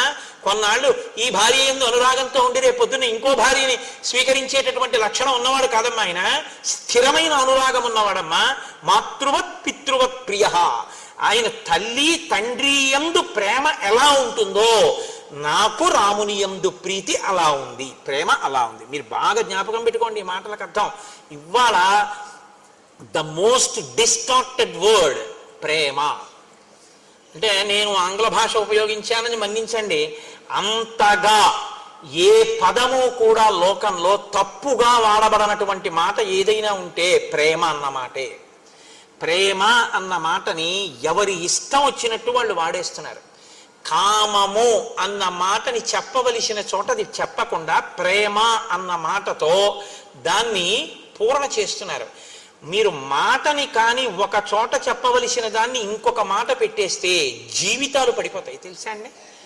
ఎందుకో తెలుసా? ప్రేమ అన్న మాటకు అర్థం ఏమిటంటే, ప్రతిఫలాన్ని అపేక్షించకుండా అవతలి వ్యక్తి యొక్క అభ్యున్నతిని చిట్ట చివరి శ్వాస వరకు కోరుతూ వారి అభ్యున్నత కొరకు తన జీవితాన్ని కూడా పరిత్యజించగలిగినటువంటి స్థితి ఉన్నటువంటి వ్యక్తికి ప్రేమ కలిగిన వాడు అని పిలుస్తారు. ఇది ఎవరికి చెల్లుతుందంటే తల్లికి, తండ్రికి, గురువుకి, భర్తకి, వీళ్ళకి చెందుతుంది. ఎందుకనంటే ఒక తల్లి బిడ్డను ఎందుకు ప్రేమిస్తుంది? కడుపులో ఎందుకు పెట్టుకుంది? వైకుంఠం క్యూ కాంప్లెక్స్లో వెళ్ళిపోతున్నటువంటి చంటి పిల్లవాడు ఏడిస్తే, నిన్నగాక మొన్న పెళ్ళైనటువంటి యవ్వనంలో ఉన్న తల్లి పిల్లవాడు ఏడిస్తే ఏడిచాడు కానీ ఇంతమంది మగవాళ్ళ మధ్యలో నేను నా స్తన్యం ఇవ్వను అనకుండా, వాడు ప్రాణం ఎక్కడ పోతుందో అని అంతమంది మగవాళ్ళు ఉన్నారని కూడా చూడకుండా స్తన్యం ఇచ్చి పిల్లాడిని ఎందుకు పోషిస్తోంది? పిల్లవాడి మలమూత్రాలు ఎందుకు ఎత్తుతోంది? తన నెత్తుటిని పాలగా మార్చి పిల్లవాడికి ఎందుకు పడుతోంది? వాడు ఏడిస్తే వాడి చెవిలో చీమ దూరిందని ఏ భాష చేత తెలుసుకుంటోంది? ఇది అమ్మతనం. ఈ అమ్మతనం ఉందే, ఈ అమ్మతనమే లోకంలో మొట్టమొదటి దైవస్వరూపంగా గుర్తింపబడి గౌరవింపబడింది. ఈ అమ్మ ప్రాణం పోయేటప్పుడు ఆఖరణ కూడా ఆ కొడుకును ఒకసారి చూసి చచ్చిపోవాలనుకుంటుంది. నా కొడుకు ఒళ్ళో తలపెట్టుకు చచ్చిపోవాలనుకుంటుంది. కట్టుకున్నవాడున్నా వాడు కొరివి పెడితే బాగుండనుకుంటుంది. వాడు వైద్యం చేయించకపోయినా, ఎందుకమ్మా వాడు అన్నం పెట్టాడా వైద్యం చేయించాడా, ఆ పిల్లవాడు నాశనం అయిపోతాడమ్మా అన్నారనుకోండి ఎవరైనా, వద్దమ్మా అంత మాట అనకండి అమ్మా, వాడలా 10 కాలాలు బతకనివ్వండి, అంతేకాని నాకు అన్నం పెట్టకపోతే ఏమిటి, పెద్దదాన్ని అయిపోయిన ఎన్నాళ్ళు ఉంటాను, ఇవాళ ఉంటాను, రేపు పోతాను, వృద్ధిలోకి రావలసిన వాడు వాడంటు. ఇది అమ్మ అంటుంది. నాన్నగారు అంటారు, గురువు గారు అంటారు. దీనికి ప్రేమ అని పేరు. అంతేకాని ఓ తల్లి తండ్రి కష్టపడి తన కడుపున ఒక అందమైన పిల్ల పుట్టింది, దాన్ని కన్యాదానం చేసి దాని జీవితాన్ని అభ్యున్నతిలోకి తీసుకొద్దామని నిరంతరం కలలు వాళ్ళు కంటే, నీ సొత్తులా నువ్వు ఎక్కడో ఆ పిల్లని చూసి అయితే నాది కావాలి లేకపోతే ఎవరికో కాకూడదని నువ్వు ఆమె మీద యాసిడి పోసి ప్రేమ అని పిలవడం నీ కామానికి పరాకాష్ట తప్ప ప్రేమ ఎలా అయింది? ప్రేమ అన్న మాట వక్రంగా వాడకూడని రీతిలో వాడబడుతోంది. వాడి పాడు చేస్తున్నారు. ఇవాళ పిల్లలది కాదు తప్పు, పెద్దలదే తప్పు. ఇవ్వకూడని మాట మీరు అందించేశారు పిల్లలకి. వాడు ఆ మాట వాడుతున్నాడు. నేను కామించానని చెప్పండి వాడిని. మరి చెప్పలేడు, సిగ్గుపడతాడు. కామించడం అంటే ఏమిటో తెలుసా అండి? కోరడం, నాకే దక్కాలని అడగడం, దక్కకపోతే వ్యగ్రత కలగడం, దానికి కామం అని పేరు. అందుకే కామం పక్కన చెల్లెలు క్రోధం ఉంటుంది. ఎప్పుడు తీరితే తృప్తి, తీరకపోతే కోపం, రెండు ఉంటాయి. ప్రేమ అలా కాదు. వాడు చూశాడు సంతోషం, చూడలేదు సంతోషం, రెండిటికీ ఆశీర్వచనమే. ప్రేమని పట్టుకెళ్ళి కామం దగ్గర ప్రేమ వాడతావా? నువ్వు వాడి ఎన్ని లక్షల కుటుంబాల్లో అగ్నిహోత్రం పోసేసావు. నేను అందుకే మనవి చేస్తున్నాను, రచయితలు తమ బాధ్యతలు గుర్తించవలసి ఉంటుంది. చేతికి కలం ఉందని ఇష్టం వచ్చినట్టు పదాలు వాడి యువతరాన్ని పాడు చేసే అధికారం ఎవరికి లేదు. నేను ఈ మాట అంటే నాకు ఒక సినీ రచయిత ఫోన్ చేశాడు ఒకప్పుడు. కోటేశ్వరారు మీరు అన్న మాటలు నా హృదయాన్ని తాకి, నేను కొన్ని చాట్ల రాశాను, నన్ను మీరు క్షమించండి అన్నాడు. నేను ఎంత సంతోషించానో నిజంగా. ఆయన ఉదారుడు, సంస్కృతి ఉన్నవాడు. నేను చాలా సంతోషించాను. తప్పు చేయడం గొప్ప కాదు, తప్పు దిద్దుకోవడానికి సిద్ధపడడం గొప్ప. కాబట్టి ఆ తల్లి సీతమ్మ అంటోంది, అమ్మా యావృత్తిం వర్తతే రామ కౌసల్యాయాం మహాబల తమేవ నృపనారీణాం అన్యాసామపి వర్తతే. నా భర్త ఎంత గొప్పవాడో తెలుసా అమ్మా? ఎప్పుడైనా దశరథ మహారాజు గారు తన భార్య అయినటువంటి కౌసల్య, సుమిత్ర, కైకేయిని ఎంత ప్రేమగా చూసుకుని ఈ పిల్లలు పుట్టడానికి వాళ్ళని క్షేత్రములుగా స్వీకరించాడో, ఆ కన్న తల్లి అయినటువంటి కౌసల్యాదేవి పట్ల ఎటువంటి ప్రేమ చూపిస్తాడో, ఆమెని క్షేత్రముగా రాముడు పుట్టాడు. కానీ తను పుట్టకపోయినా వారి కడుపుల యందు తండ్రి గారికి క్షేత్రములు కనుక, తండ్రి గారి భార్యలు కనుక, తండ్రి గారి భార్యలన్న కారణం చేత కౌసల్యని ఎలా గౌరవించాడో మిగిలిన రాణుల్ని కూడా నా భర్త అంత తల్లి రూపంగా గౌరవించాడమ్మా. అంత గొప్పవాడు నా భర్త. సగృదృష్టాస్వపి స్త్రీషు నృపేణ నృపవత్సగపు చూపులతో చూసి భార్యాస్థానంలో నుంచోపెట్టాడో వాళ్ళ యొక్క అందాల్ని మా రాముడు ఎప్పుడూ చూడలేదు. ఇంత అందగత్తె కాబట్టే మా నాన్నగారికి రాణి కాగలిగిందన్న మాట అనలేదు. ఈమె మా తల్లిగారు కాబట్టి నా చేత నమస్కారం అన్నాడు. ఇది రాముని యొక్క సౌశీల్యం. నాకు తల్లి అరణ్యానికి బయలుదేరేటప్పుడు మా అత్తగారు కౌసల్య చెప్పింది, ఆగచ్చత్యాంశ్చ విజనం వనమేవం భయావహం సమాహితం మే శ్రశ్వాచ హృదయే తద్ధృతం మహత్. నేను అరణ్యానికి వచ్చేటప్పుడు మా అత్తగారు భర్తతో ఎలా ప్రవర్తించాలని చెప్పిందో అవన్నీ నా మనసులో ఉన్నాయమ్మా. ఒక అత్తగారి పట్ల ఎంత గౌరవంతో కోడలు మాట్లాడాలో రామాయణం మనకి నేర్పుతుంది. అందుకే మీతో నేను మనవి చేసింది, ధర్మశాస్త్రాలు స్మృతులు వేదం ఇవాళ చదవగలవా అంటే పక్కన పెట్టండి, రామాయణ కావ్యం చదవండి. అన్నిటి సారాంశం అది, వేదోపబృంహణం మీకు నేర్పుతుంది. ప్రవర్తన ఎక్కడ ఎలా ఉండాలో మనకి నేర్పుతుంది. అత్తగారు చెప్తే సరిపోయిందా? ఆడపిల్ల, ఈడపిల్ల కాదు, ఇక్కడ పుట్టిన పిల్ల ఇంకో వంశాన్ని ఉద్ధరించడానికి ఎడుతుంది వాళ్ళ ఇంటికి. ఆ పిల్ల అక్కడ ఐశ్వర్యాన్ని వృద్ధి చేయడానికి, ఆ వంశాన్ని వృద్ధి చేయడానికి ఇక్కడ శిక్షణ ఇవ్వబడాలి. తల్లి ఏం చెప్పింది సీతమ్మకి మరి? పాణిప్రదాన కాలేచ యత్ పురాత్వగ్ని సన్నిధౌ అనుశిష్టా జనన్యాస్మి వాక్యం తదపి మే ధృతం. అమ్మా, మా అమ్మ ఉందే, ఆవిడ అమ్మ అంటే ఆవిడ అయోనిజ, కానీ జనకని జ్యేష్ఠపత్ని. మా అమ్మ నేను పుట్టింట్లో ఉన్నప్పుడు అత్తవారింట్లో ఎలా ఉండాలో నాకు నేర్పింది. అది ఎక్కడ వరకు నేర్పిందో తెలుసా అమ్మా? పెళ్లి చేస్తున్నప్పుడు, అగ్నిహోత్రం జరుగుతున్నప్పుడు కూడా నువ్వు నీ భర్తని అనుగమించాలి, అత్తమామల్ని గౌరవించాలి చెప్తూనే ఉంది. ఎక్కడి వరకు? పురాత్వగ్ని సన్నిధౌ, అగ్ని సన్నిధిలో కూడా పాణిప్రదాన కాలేచ, నా చెయ్యి రాముడి చేతిలో పెడుతున్న సుముహూర్త సమయంలో కూడా మీ ఇద్దరూ కలిసి బతకాలి, అతన్ని అనుగమించు, అతని మనసు నీ మనసు ఒకటి కావాలి తప్ప ఎన్నడూ మీ ఇద్దరూ రెండుగా ఉండకూడదు, ఒకటిగా బతకండి అని 1కి 10 మాటలు మా అమ్మ నాకు నేర్పిందమ్మా. అటువంటి తల్లి దగ్గర శిక్షణ పొందానమ్మా నేను. తన కీర్తి ఎక్కడి నుంచి వచ్చిందో నేర్పుతోంది. పరోక్షంగా అనసూయమ్మ, సీతమ్మ ఈ జాతికి నేర్పుతున్నారు. ఒక ఆడపిల్ల అత్తవారింట్లో ఎలా బతకాలో నేర్పవలసిన బాధ్యత తల్లిదండ్రులది. అయిందానికి కాందానికి జోక్యం చేసుకుని ప్రతిదానికి అత్తవారింటి విషయాలు కనుక్కుని వాళ్ళ నుంచి ఆడపిల్లని వేరు చేసే ప్రయత్నం పుట్టింటి వారు చెయ్యకూడదు. అక్కడ అత్తిపోయేటట్టుగా తల్లిదండ్రులు నేర్పాలి. ఇది నాకు నా తల్లి నేర్పింది. పాణిప్రదాన కాలేచ యత్పురాత్మగ్ని సన్నిధౌ అనుశిష్టా జనన్యాస్మి వాక్యం తదపి మే ధృతం. నన్ను బాగా మీరు అర్థం చేసుకోండి. నేను ఎవరినీ తక్కువ చేయట్లేదు, ఎవరినీ ఎక్కువ చేయట్లేదు. పురుషుడు ఎక్కువ కాడు, స్త్రీ తక్కువ కాదు. అసలు ఆ మాటకు వస్తే నా మొదటి నమస్కారం ఆడదానికి. ఎందుకంటే తల్లి జన్మ ఇచ్చింది కాబట్టి ఈ శరీరం ఉంది. నేను చెప్పడం ఏంటంటే శాస్త్రాలు చెప్పాయి, పురుషుడు నేల మీద పడి నమస్కారం చేయాలి, ఆడది అలా పడక్కర్లేదని చెప్పారు. ఎందుకు పడక్కర్లేదని అడిగారు.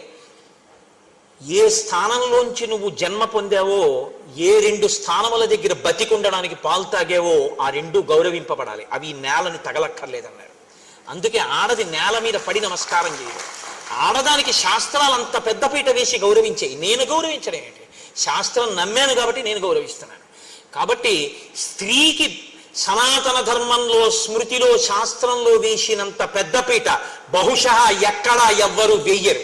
నీకు చేత కాకపోతే, నువ్వు పురాణం చదవకపోతే, నువ్వు కావ్యాలు చదవకపోతే నీకు ఇంకోలా కనపడచ్చు, నువ్వు చదివితే ఆ మాట నువ్వు అనలేవు. కాబట్టి సీతమ్మంది, అమ్మ నాకు నేర్పిందమ్మా మా అమ్మ, నవీకృతంతు తత్సర్వం వాక్తైస్తే ధర్మచారిణి పతి శుశ్రూషణాం నార్యా తపో నాణ్య విధీయతే. అమ్మ నాకు ఒక విషయం బాగా తెలుసు. ఏమిటో తెలుసా? అసలు ఆడది ప్రత్యేకంగా తపస్సు అనేటటువంటిది వేరే చెయ్యక్కర్లేదు. ఎందుకో తెలుసా? ఆయన గాయత్రి చేసుకోవాలి, సంధ్యావందనం చేసుకోవాలి. ఆయన సంధ్యావందనానికి స్నానం చేశాక నీళ్ళెట్టింది, అయిపోయింది ఆవిడ తపస్సు. ఆయన చేసిన గాయత్రిలో సగం ఈవిడికి వేసేశారు. ఆయన జపం చేసుకుని వచ్చి భోజనానికి కూర్చున్నాడు, ఆయనకి అన్నం వండి పెట్టింది, ఆయన చేసిన పూజలో సగం ఈవిడికి వేసేశారు. ఆయన ఓ దేవాలయం కట్టడానికి విరాళం ఇచ్చాడు, అందులో సగం ఆవిడికి వేసేశారు. అందుకే ధర్మపత్ని సమేతస్య అంటే చాలు పడిపోయింది, అనకపోయినా పడిపోతుంది. ఎందుకో తెలుసా అండి? అలా ఓ దేవాలయం కట్టడానికి విరాళం ఇవ్వడానికి కావలసిన రీతిలో ద్రవ్యాన్ని ఆర్జన చెయ్యడానికి, పురుషుడు తిరగడానికి కావలసిన బలాన్ని సంతరింపజేయడానికి వంట చేసి పెట్టింది ప్రేమతో. కాబట్టి సగం ఫలితం ఆవిడికి వేశారు. కాబట్టి అమ్మా, ఆడదానికి తపస్సు అంటే భర్తని సంతోషంగా ఉంచడమే. ఇది లోకంలో ఎందుకు చెప్పారో తెలుసా అండి ఇంత గొప్ప మాట? భర్తకి శాంతి స్థానం భార్య, భార్యకి శాంతి స్థానం భర్త. బయట ఎన్ని ఇబ్బందులు కలగనివ్వండి, భార్య సంతోషంగా పలకరిస్తే ఆయన సంతోషిస్తాడు. ఆవిడ ఎంత దరిద్రంలో ఉండనివ్వండి, ఎంతమంది ఏమననివ్వండి, భర్త ఒక్కడు గుండెల్లో పెట్టుకున్నాడు అనుకోండి చాలు సంతోషంగా. దీనికి ఒక మాట చెప్తుంటారు పెద్దలు, సముద్రం లోపలికి వెళ్ళి జాలరులో 6 నెలలకోసారి ముత్యాలన్నీ ఏరి జాగ్రత్తగా పట్టుకొచ్చి భార్యల మెళ్ళల్లో వేసేవారట. ఒక జాలరి వెళ్ళేవాడు కాదుట. ఆ ఒడ్డున ఉన్నటువంటి నత్తగుల్లలన్నీ ఏరి, శంఖాలు ఏరి, దండలు గుచ్చి భార్య మెడలో వేశాడు. ఇన్ని నగలు వేసినటువంటి వాళ్ళకన్నా నత్తగుల్లలను శంఖాలు వేసుకున్నటువంటి ఈవిడలో ఎక్కువ తేజస్సు ఉండేదిట. ఎందుకని అడిగారట. రోజు మా ఆయనకి నేను ఎదురుగుండా ఉండి కనపడి నా ముఖం చూస్తే ఆయన సంతోషిస్తారు, ఇంతకన్నా ఏం కావాలి? 6 నెలలు సముద్రంలోకి వెళ్ళి తెచ్చిన ముత్యాలు వేసుకుంటేనే తృప్తి, అందుకని ఈవిడ ముఖం ఎక్కువ శోభించింది అన్నారు. ఆవిడికి ఈయనకి ఆవిడ శాంతి స్థానాలు. ఆ శాంతి పాడు కాకుండా చూడాలి. కొత్తదనం శాంతి పాడవడానికి కారణం. ఎంతో కలిసి ఉంటాయి కుటుంబాలు. తెలిసి తెలియని తనంతో గబుక్కుని వచ్చి భార్య నేరం చెప్పింది అనుకోండి ఎవరి మీదో, ఏమిటండి మీ తమ్ముడు అలా మాట్లాడుతుంటాడు అస్తమానం, నా మనసు చిన్నబుచ్చుకుంటోంది అంటే, అతనికి అప్పటి వరకు తమ్ముడితో కలిసి ఉన్నవాడికి తమ్ముడి మీద కోపం వస్తుంది. అందుకే సన్నికళ్ళు తొక్కించి మంత్రం చెప్తారు పెళ్లిలో. అమ్మ, ఈ రాయి తొక్కినా, గౌరవించినా, పచ్చడి చేసినా, పసుపు కొమ్మెట్టినా ఎంత స్థిరంగా ఉందో, నువ్వు అత్తవారి ఇంట కూడా కొంచెం ఓర్చుకుని ఆ స్థిరభావంతో ఉండు, లేకపోతే గడపలు చాలా అయిపోతాయమ్మా. ఈ ఐకమత్యత విచ్ఛిన్నం అయిపోతుంది.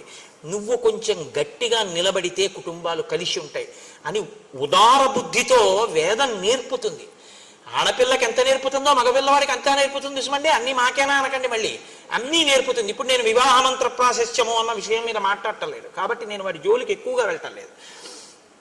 కాబట్టి అమ్మా, నాకు ఈ విషయం తెలుసు. ఇలా పతిని అధిగమించినటువంటి సావిత్రి, రోహిణి మొదలైనటువంటి వాళ్ళు దేవలోకాల్ని చేరుకున్నారు అన్న విషయం కూడా నాకు తెలుసు అని ఆ తల్లి అంది.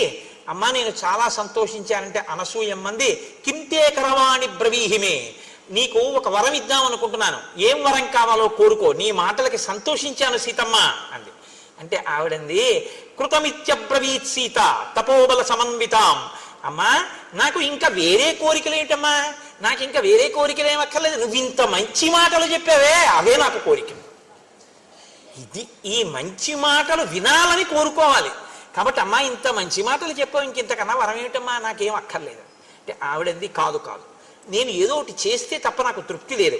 ఇదం దివ్యం వరం మాల్యం వస్త్రమాభరణాని చ అంగరాగంచ వైదేహి మహార్షం చానులేపనం మయా దత్తమిదం సీతే తవ గాత్రాణి శోభయేత్ అనురూపమసంక్లిష్టం నిత్యమేవ భవిష్యతి అంగరాగేణ దివ్యేన లిప్తాంగీ జనకాత్మజే శోభయిష్యసి భక్తారం యథా శ్రీర్విష్ణుం అవ్యయం. ఎంత గొప్ప మాటలు వేసేస్తారండి మహర్షి నిజంగా. సీతమ్మ, నీకు నేను బట్టలు ఇస్తున్నాను, ఈ బట్టలు నలగవు. నీకు అంగరాగములు ఇస్తున్నాను, ఇవి ఎప్పుడు శోభ తరగవు. అంగరాగములు అంటే శరీరముల యొక్క అంగముల యొక్క కాంతిని ఉద్దీపనం చేసేవి. ఇప్పుడు ఒక నుదురు ఉందనుకోండి, ఆ నుదురుగా అందం కన్నా నుదుటి మధ్యలో భ్రూమధ్యమునందు బొట్టు ఉంచుకోండి, అందం దిగుడీకృతం అవుతుంది. ఎక్కడ ఏది పెట్టుకుంటే ఆ అంగములు శోభిస్తాయో దాన్ని అంగరాగం అంటారు. బొట్టు, చందనము ఇటువంటివి. అనులేపనము అంటే ఒంటికి రాసుకోవడం వల్ల శోభస్కరంగా ఉంటుంది. అంటే ఈ రోజుల్లో చెప్పాలంటే ఓ పౌడరు, ఫెయిర్ అండ్ లవ్లీ అనొచ్చేమో. కాబట్టి అంగరాగములు, అనులేపనములు ఇవి ఎప్పటికీ తరిగిపోయేవి కావు. ఓ గంట క్రితం రాసుకున్న పౌడర్ గంట పోయిన తర్వాత కుళ్ళుకంపు వస్తుంది. అలా కాదమ్మా, ఇవి రాసుకుంటే ఎప్పటికీ అలాగే ఉంటుంది సువాసన. అలా ఎలా ఉంటుంది? ఆవిడ తపశ్శక్తి అటువంటిది. కాబట్టి నేను ఇటువంటివి నీకు ఇస్తున్నాను, ఇవి నువ్వు ధరించి రాముడికి కనపడవు.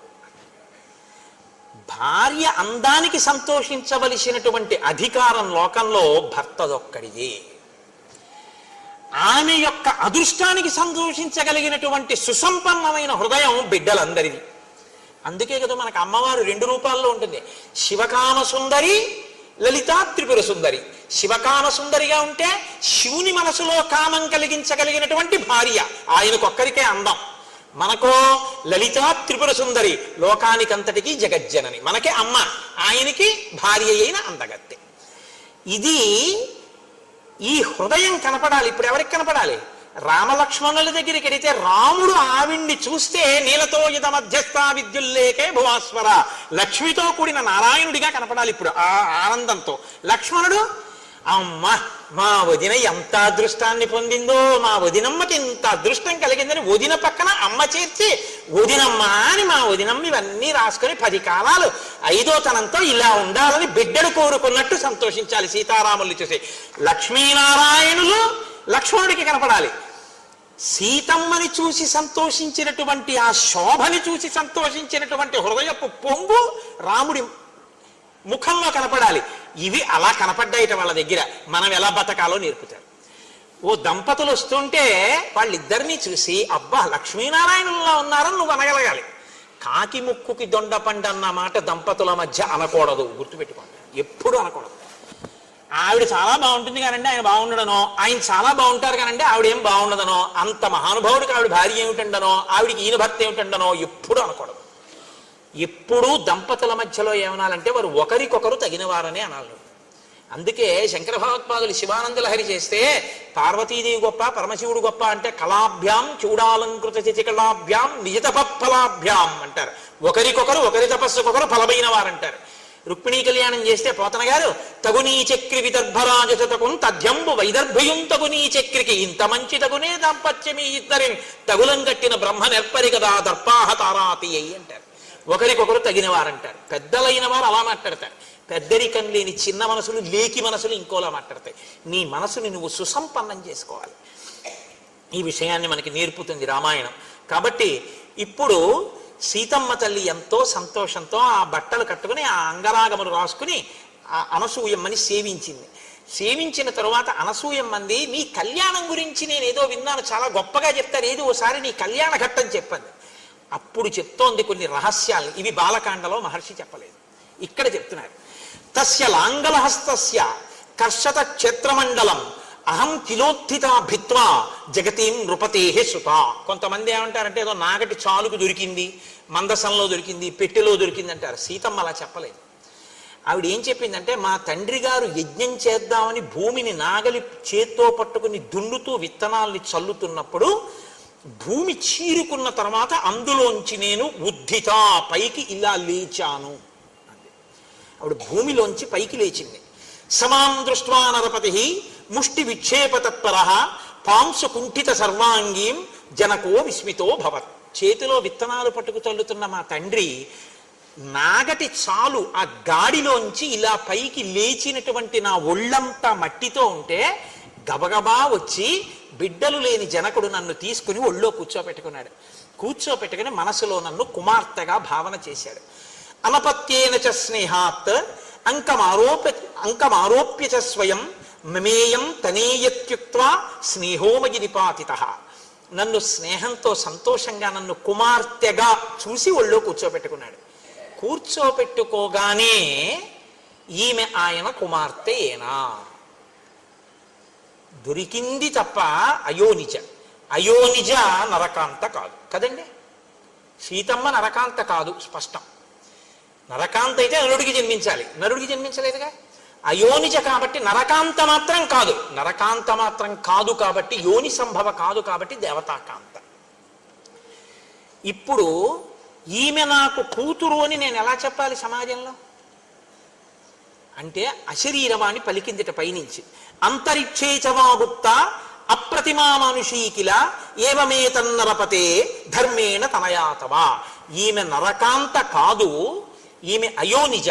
అయినా నీకే దొరకాలని నాగటి చాలు పెట్టి దున్నుతున్నప్పుడు భూమిని చీల్చుకుని భిత్వా అన్నారు. భూమిని చీల్చుకుని ఉద్ధిత పైకి లేచి నీకు కనపడి నీ ఒడి చేరింది కాబట్టి ఆమె నీకే దొరకాలని దొరికింది కాబట్టి ధర్మము వలన నీకే కుమార్తె. జనకునికి దొరికింది కాబట్టి జానకి అని నువ్వు పిలవచ్చు అన్నాడు. అందుకునమ్మా నేను జనకుడికి కూతురుని అయ్యాను తప్ప ధర్మంలో నేను వీరికి కూతురునని చెప్పడం కుదరదు అంటే అన్యాపదేశంగా చెప్పేసింది. అసలు నేను నరకాంతన కాను, నేనే శ్రీ మహాలక్ష్మిని. తత ప్రహృష్టో ధర్మాత్మా పితామే మిథిలాధిప అవాప్తో విపులాం బుద్ధిం మామవాప్య నరాధిప. మా నాన్నగారు చాలా సంతోషంగా నన్ను తీసుకెళ్లి పెంచి పెద్ద చేశారు. మా అమ్మగారు కూడా సంతోషించారు. కానీ మా నాన్నగారు ఎక్కడ బెంగ పెట్టుకున్నారో తెలుసా అమ్మ? అయోనిజాం హిమాం జ్ఞాత్వా నాధ్యగచ్చద్విచింతయన్ సదృశం చానురూపంచ మహీపాలపతిం మమ. అయోనిజ అయినటువంటి ఈ పిల్లకి నేను భర్తను ఎక్కడి నుంచి తీసుకురావాలి, ఎవరికిచ్చి పెళ్లి చేయాలి, ఎలా తెలుస్తుంది అని మా నాన్నగారు బెంగ పెట్టుకున్నారు. అందుకని శివధనస్సును అక్కడ పెట్టించాడమ్మా. ఎవడు శివధనస్సు ఎత్తాడో వాడి శివుడు. శివుడు విష్ణు సహస్రనామంలో విష్ణువుకి శివ అని నామం లేదు. శివుడు అంటే మంగళకరుడు. మంగళకరుడు అంటే ఎవరు? మంగళములకు మంగళం ఏమిటంటే శివ అంటే బతికుండడమే శివ. లోపల ప్రాణం ఉంటే మంగళం, ప్రాణం లేకపోతే అమంగళం. కాబట్టి అంతటా వ్యాపించి లోపలికి కూడా వెళ్ళేటటువంటి వాయు రూపంలో ఉండి అంతటా పరివ్యాప్తమైనటువంటి రూపం విష్ణువు. అంతటా ఉన్నది ఆత్మ, ఆత్మగా ఉన్నది శివుడు, శివుడు విష్ణువు అభేదం. కాబట్టి శివ ధనస్సు ఎవరెక్కు పెడతారో వాడే ఈ సీతమ్మని భరించగలిగిన భర్త. విష్ణువు ఈ లోకంలో నరుడిగా జన్మించాడని గుర్తుపట్టాలంటే శివధనస్సు ఎక్కువ పెట్టాలని విష పెట్టాలి. అందుకని నన్ను వీర్యశుల్కని చేశాడు మా నాన్న. స్వయంవరం ప్రకటించి ఎవరు శివధనస్సు ఎక్కువ పెడతారో వాళ్ళకిస్తాను అన్నాడు. మహాయజ్ఞే తదా తస్య వరుణేన మహాత్మన దత్తం ధనుర్వరం ప్రీత్య తూణీచ అక్షయ సాయకౌ. వరుణుడు ఇచ్చినటువంటి ఆ అక్షయబాణ తూణీరములు శివధనస్సు మా ఇంట్లో ఉన్నాయి కాబట్టి ధనస్సు ఎక్కువ పెట్టిన వాడికి ఇస్తాను అన్నాడు. కానీ అమ్మ ఏమైందో తెలుసా, రామచంద్రమూర్తి వచ్చారు ఒకప్పుడు. వచ్చి ఈ శివధనస్సుని ఎక్కువ పెట్టాడు. అప్పటికి లోకంలో కొన్ని కోట్ల మంది నన్ను భార్యని చేసుకోవాలని చూస్తున్నారు. ఎవరు శివధనస్సుని ఎక్కువ పెట్టలేదు, నేను ఎవరికి భార్యని కాలేదు. ఇప్పుడు రాముడు శివధనస్సు ఎక్కువ పెడితే నన్ను ఇస్తానని మా నాన్నగారు అన్నారు.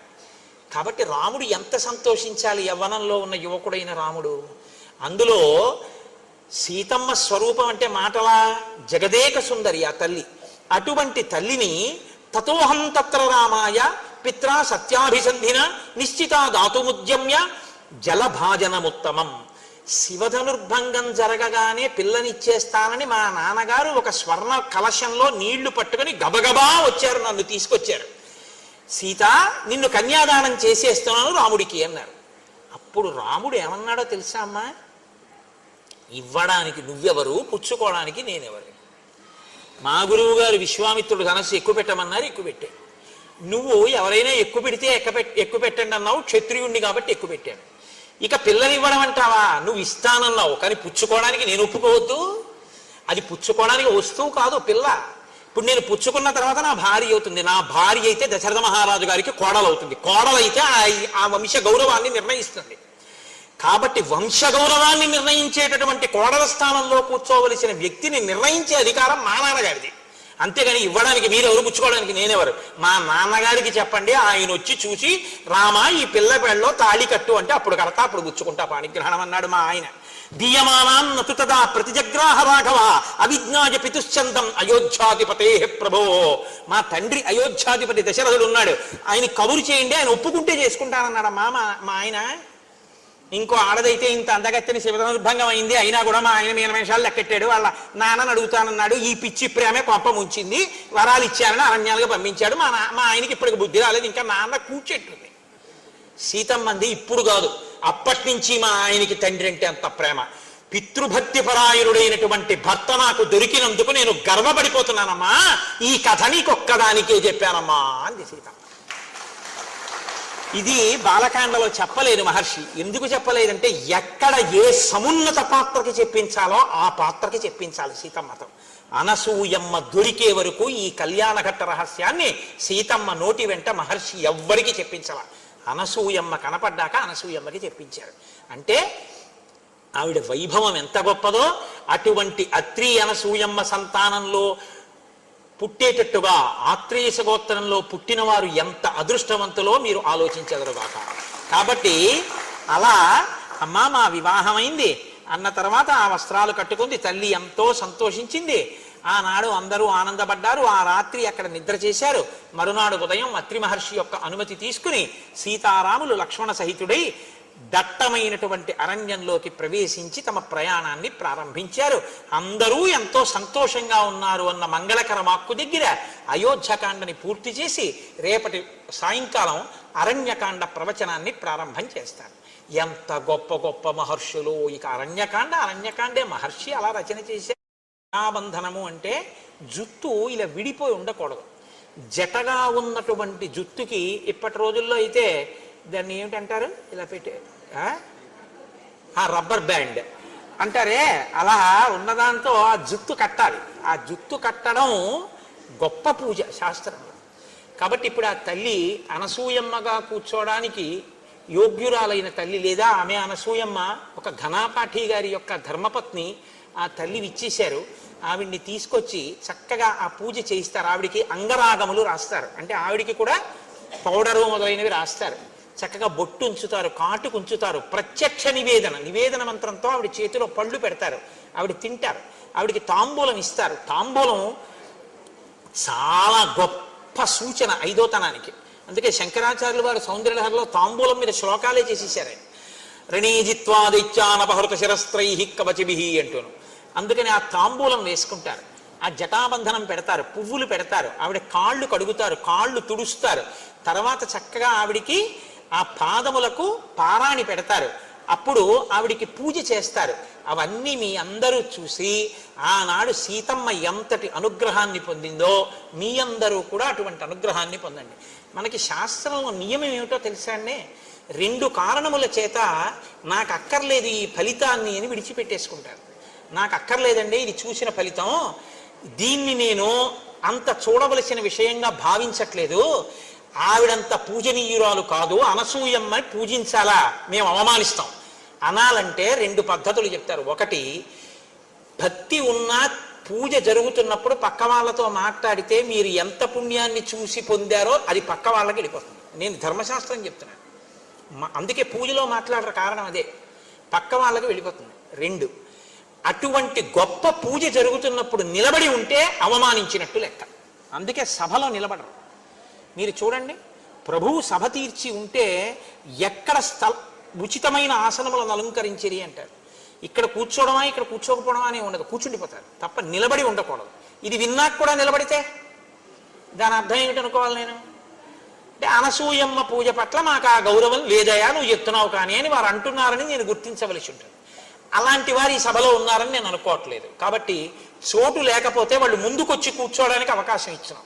ఒకవేళ అక్కడ చోటు లేకపోతే మీరు యథేచ్ఛగా ముందుకొచ్చి కూర్చోవచ్చు నిలబడిన వారు, తప్ప ఎవరు నిలబడి మాత్రం ఉండకూడదు. ఇప్పుడు మనం పెట్టుకున్నటువంటి నియమాన్ని అనుసరించి 10 మాటలు రామనామం చెప్పేద్దాం. ఈలోగా తల్లిని తీసుకుని వస్తారు. ఏరండి ఆ తల్లి ఏరి? ఆవిడ్ని తీసుకొచ్చి కూర్చోబెట్టండి, మేము 11 మాటలు రామనామం చెప్పేస్తాం ఈలోగా. మంగళ వాయిద్యమా? అయితే 1 నిమిషం ఆగండి, నేను రామనామం చెప్పాక చెప్తా. కోరి కొలిచిన వారికెల్లను కొంగు బంగారు రామనామము, రామనామము రామనామము రమ్యమైనది రామనామము, వాద భేదాతీతమగు వైరాగ్యమే శ్రీరామనామము, రామనామము రామనామము రమ్యమైనది రామనామము, ఆంజనేయుని వంటి భక్తులకు ఆశ్రయము శ్రీరామనామము, రామనామము రామనామము రమ్యమైనది రామనామము, నీలమేఘ శ్యామలము నిర్మలము శ్రీరామనామము, రామనామము రామనామము రమ్యమైనది రామనామము, జానకీ హృత్కమలమందున అలరుచున్నది రామనామము, రామనామము రామనామము రమ్యమైనది రామనామము, 3 నదులను దాటు వారికి మోక్షలక్ష్మియ రామనామము,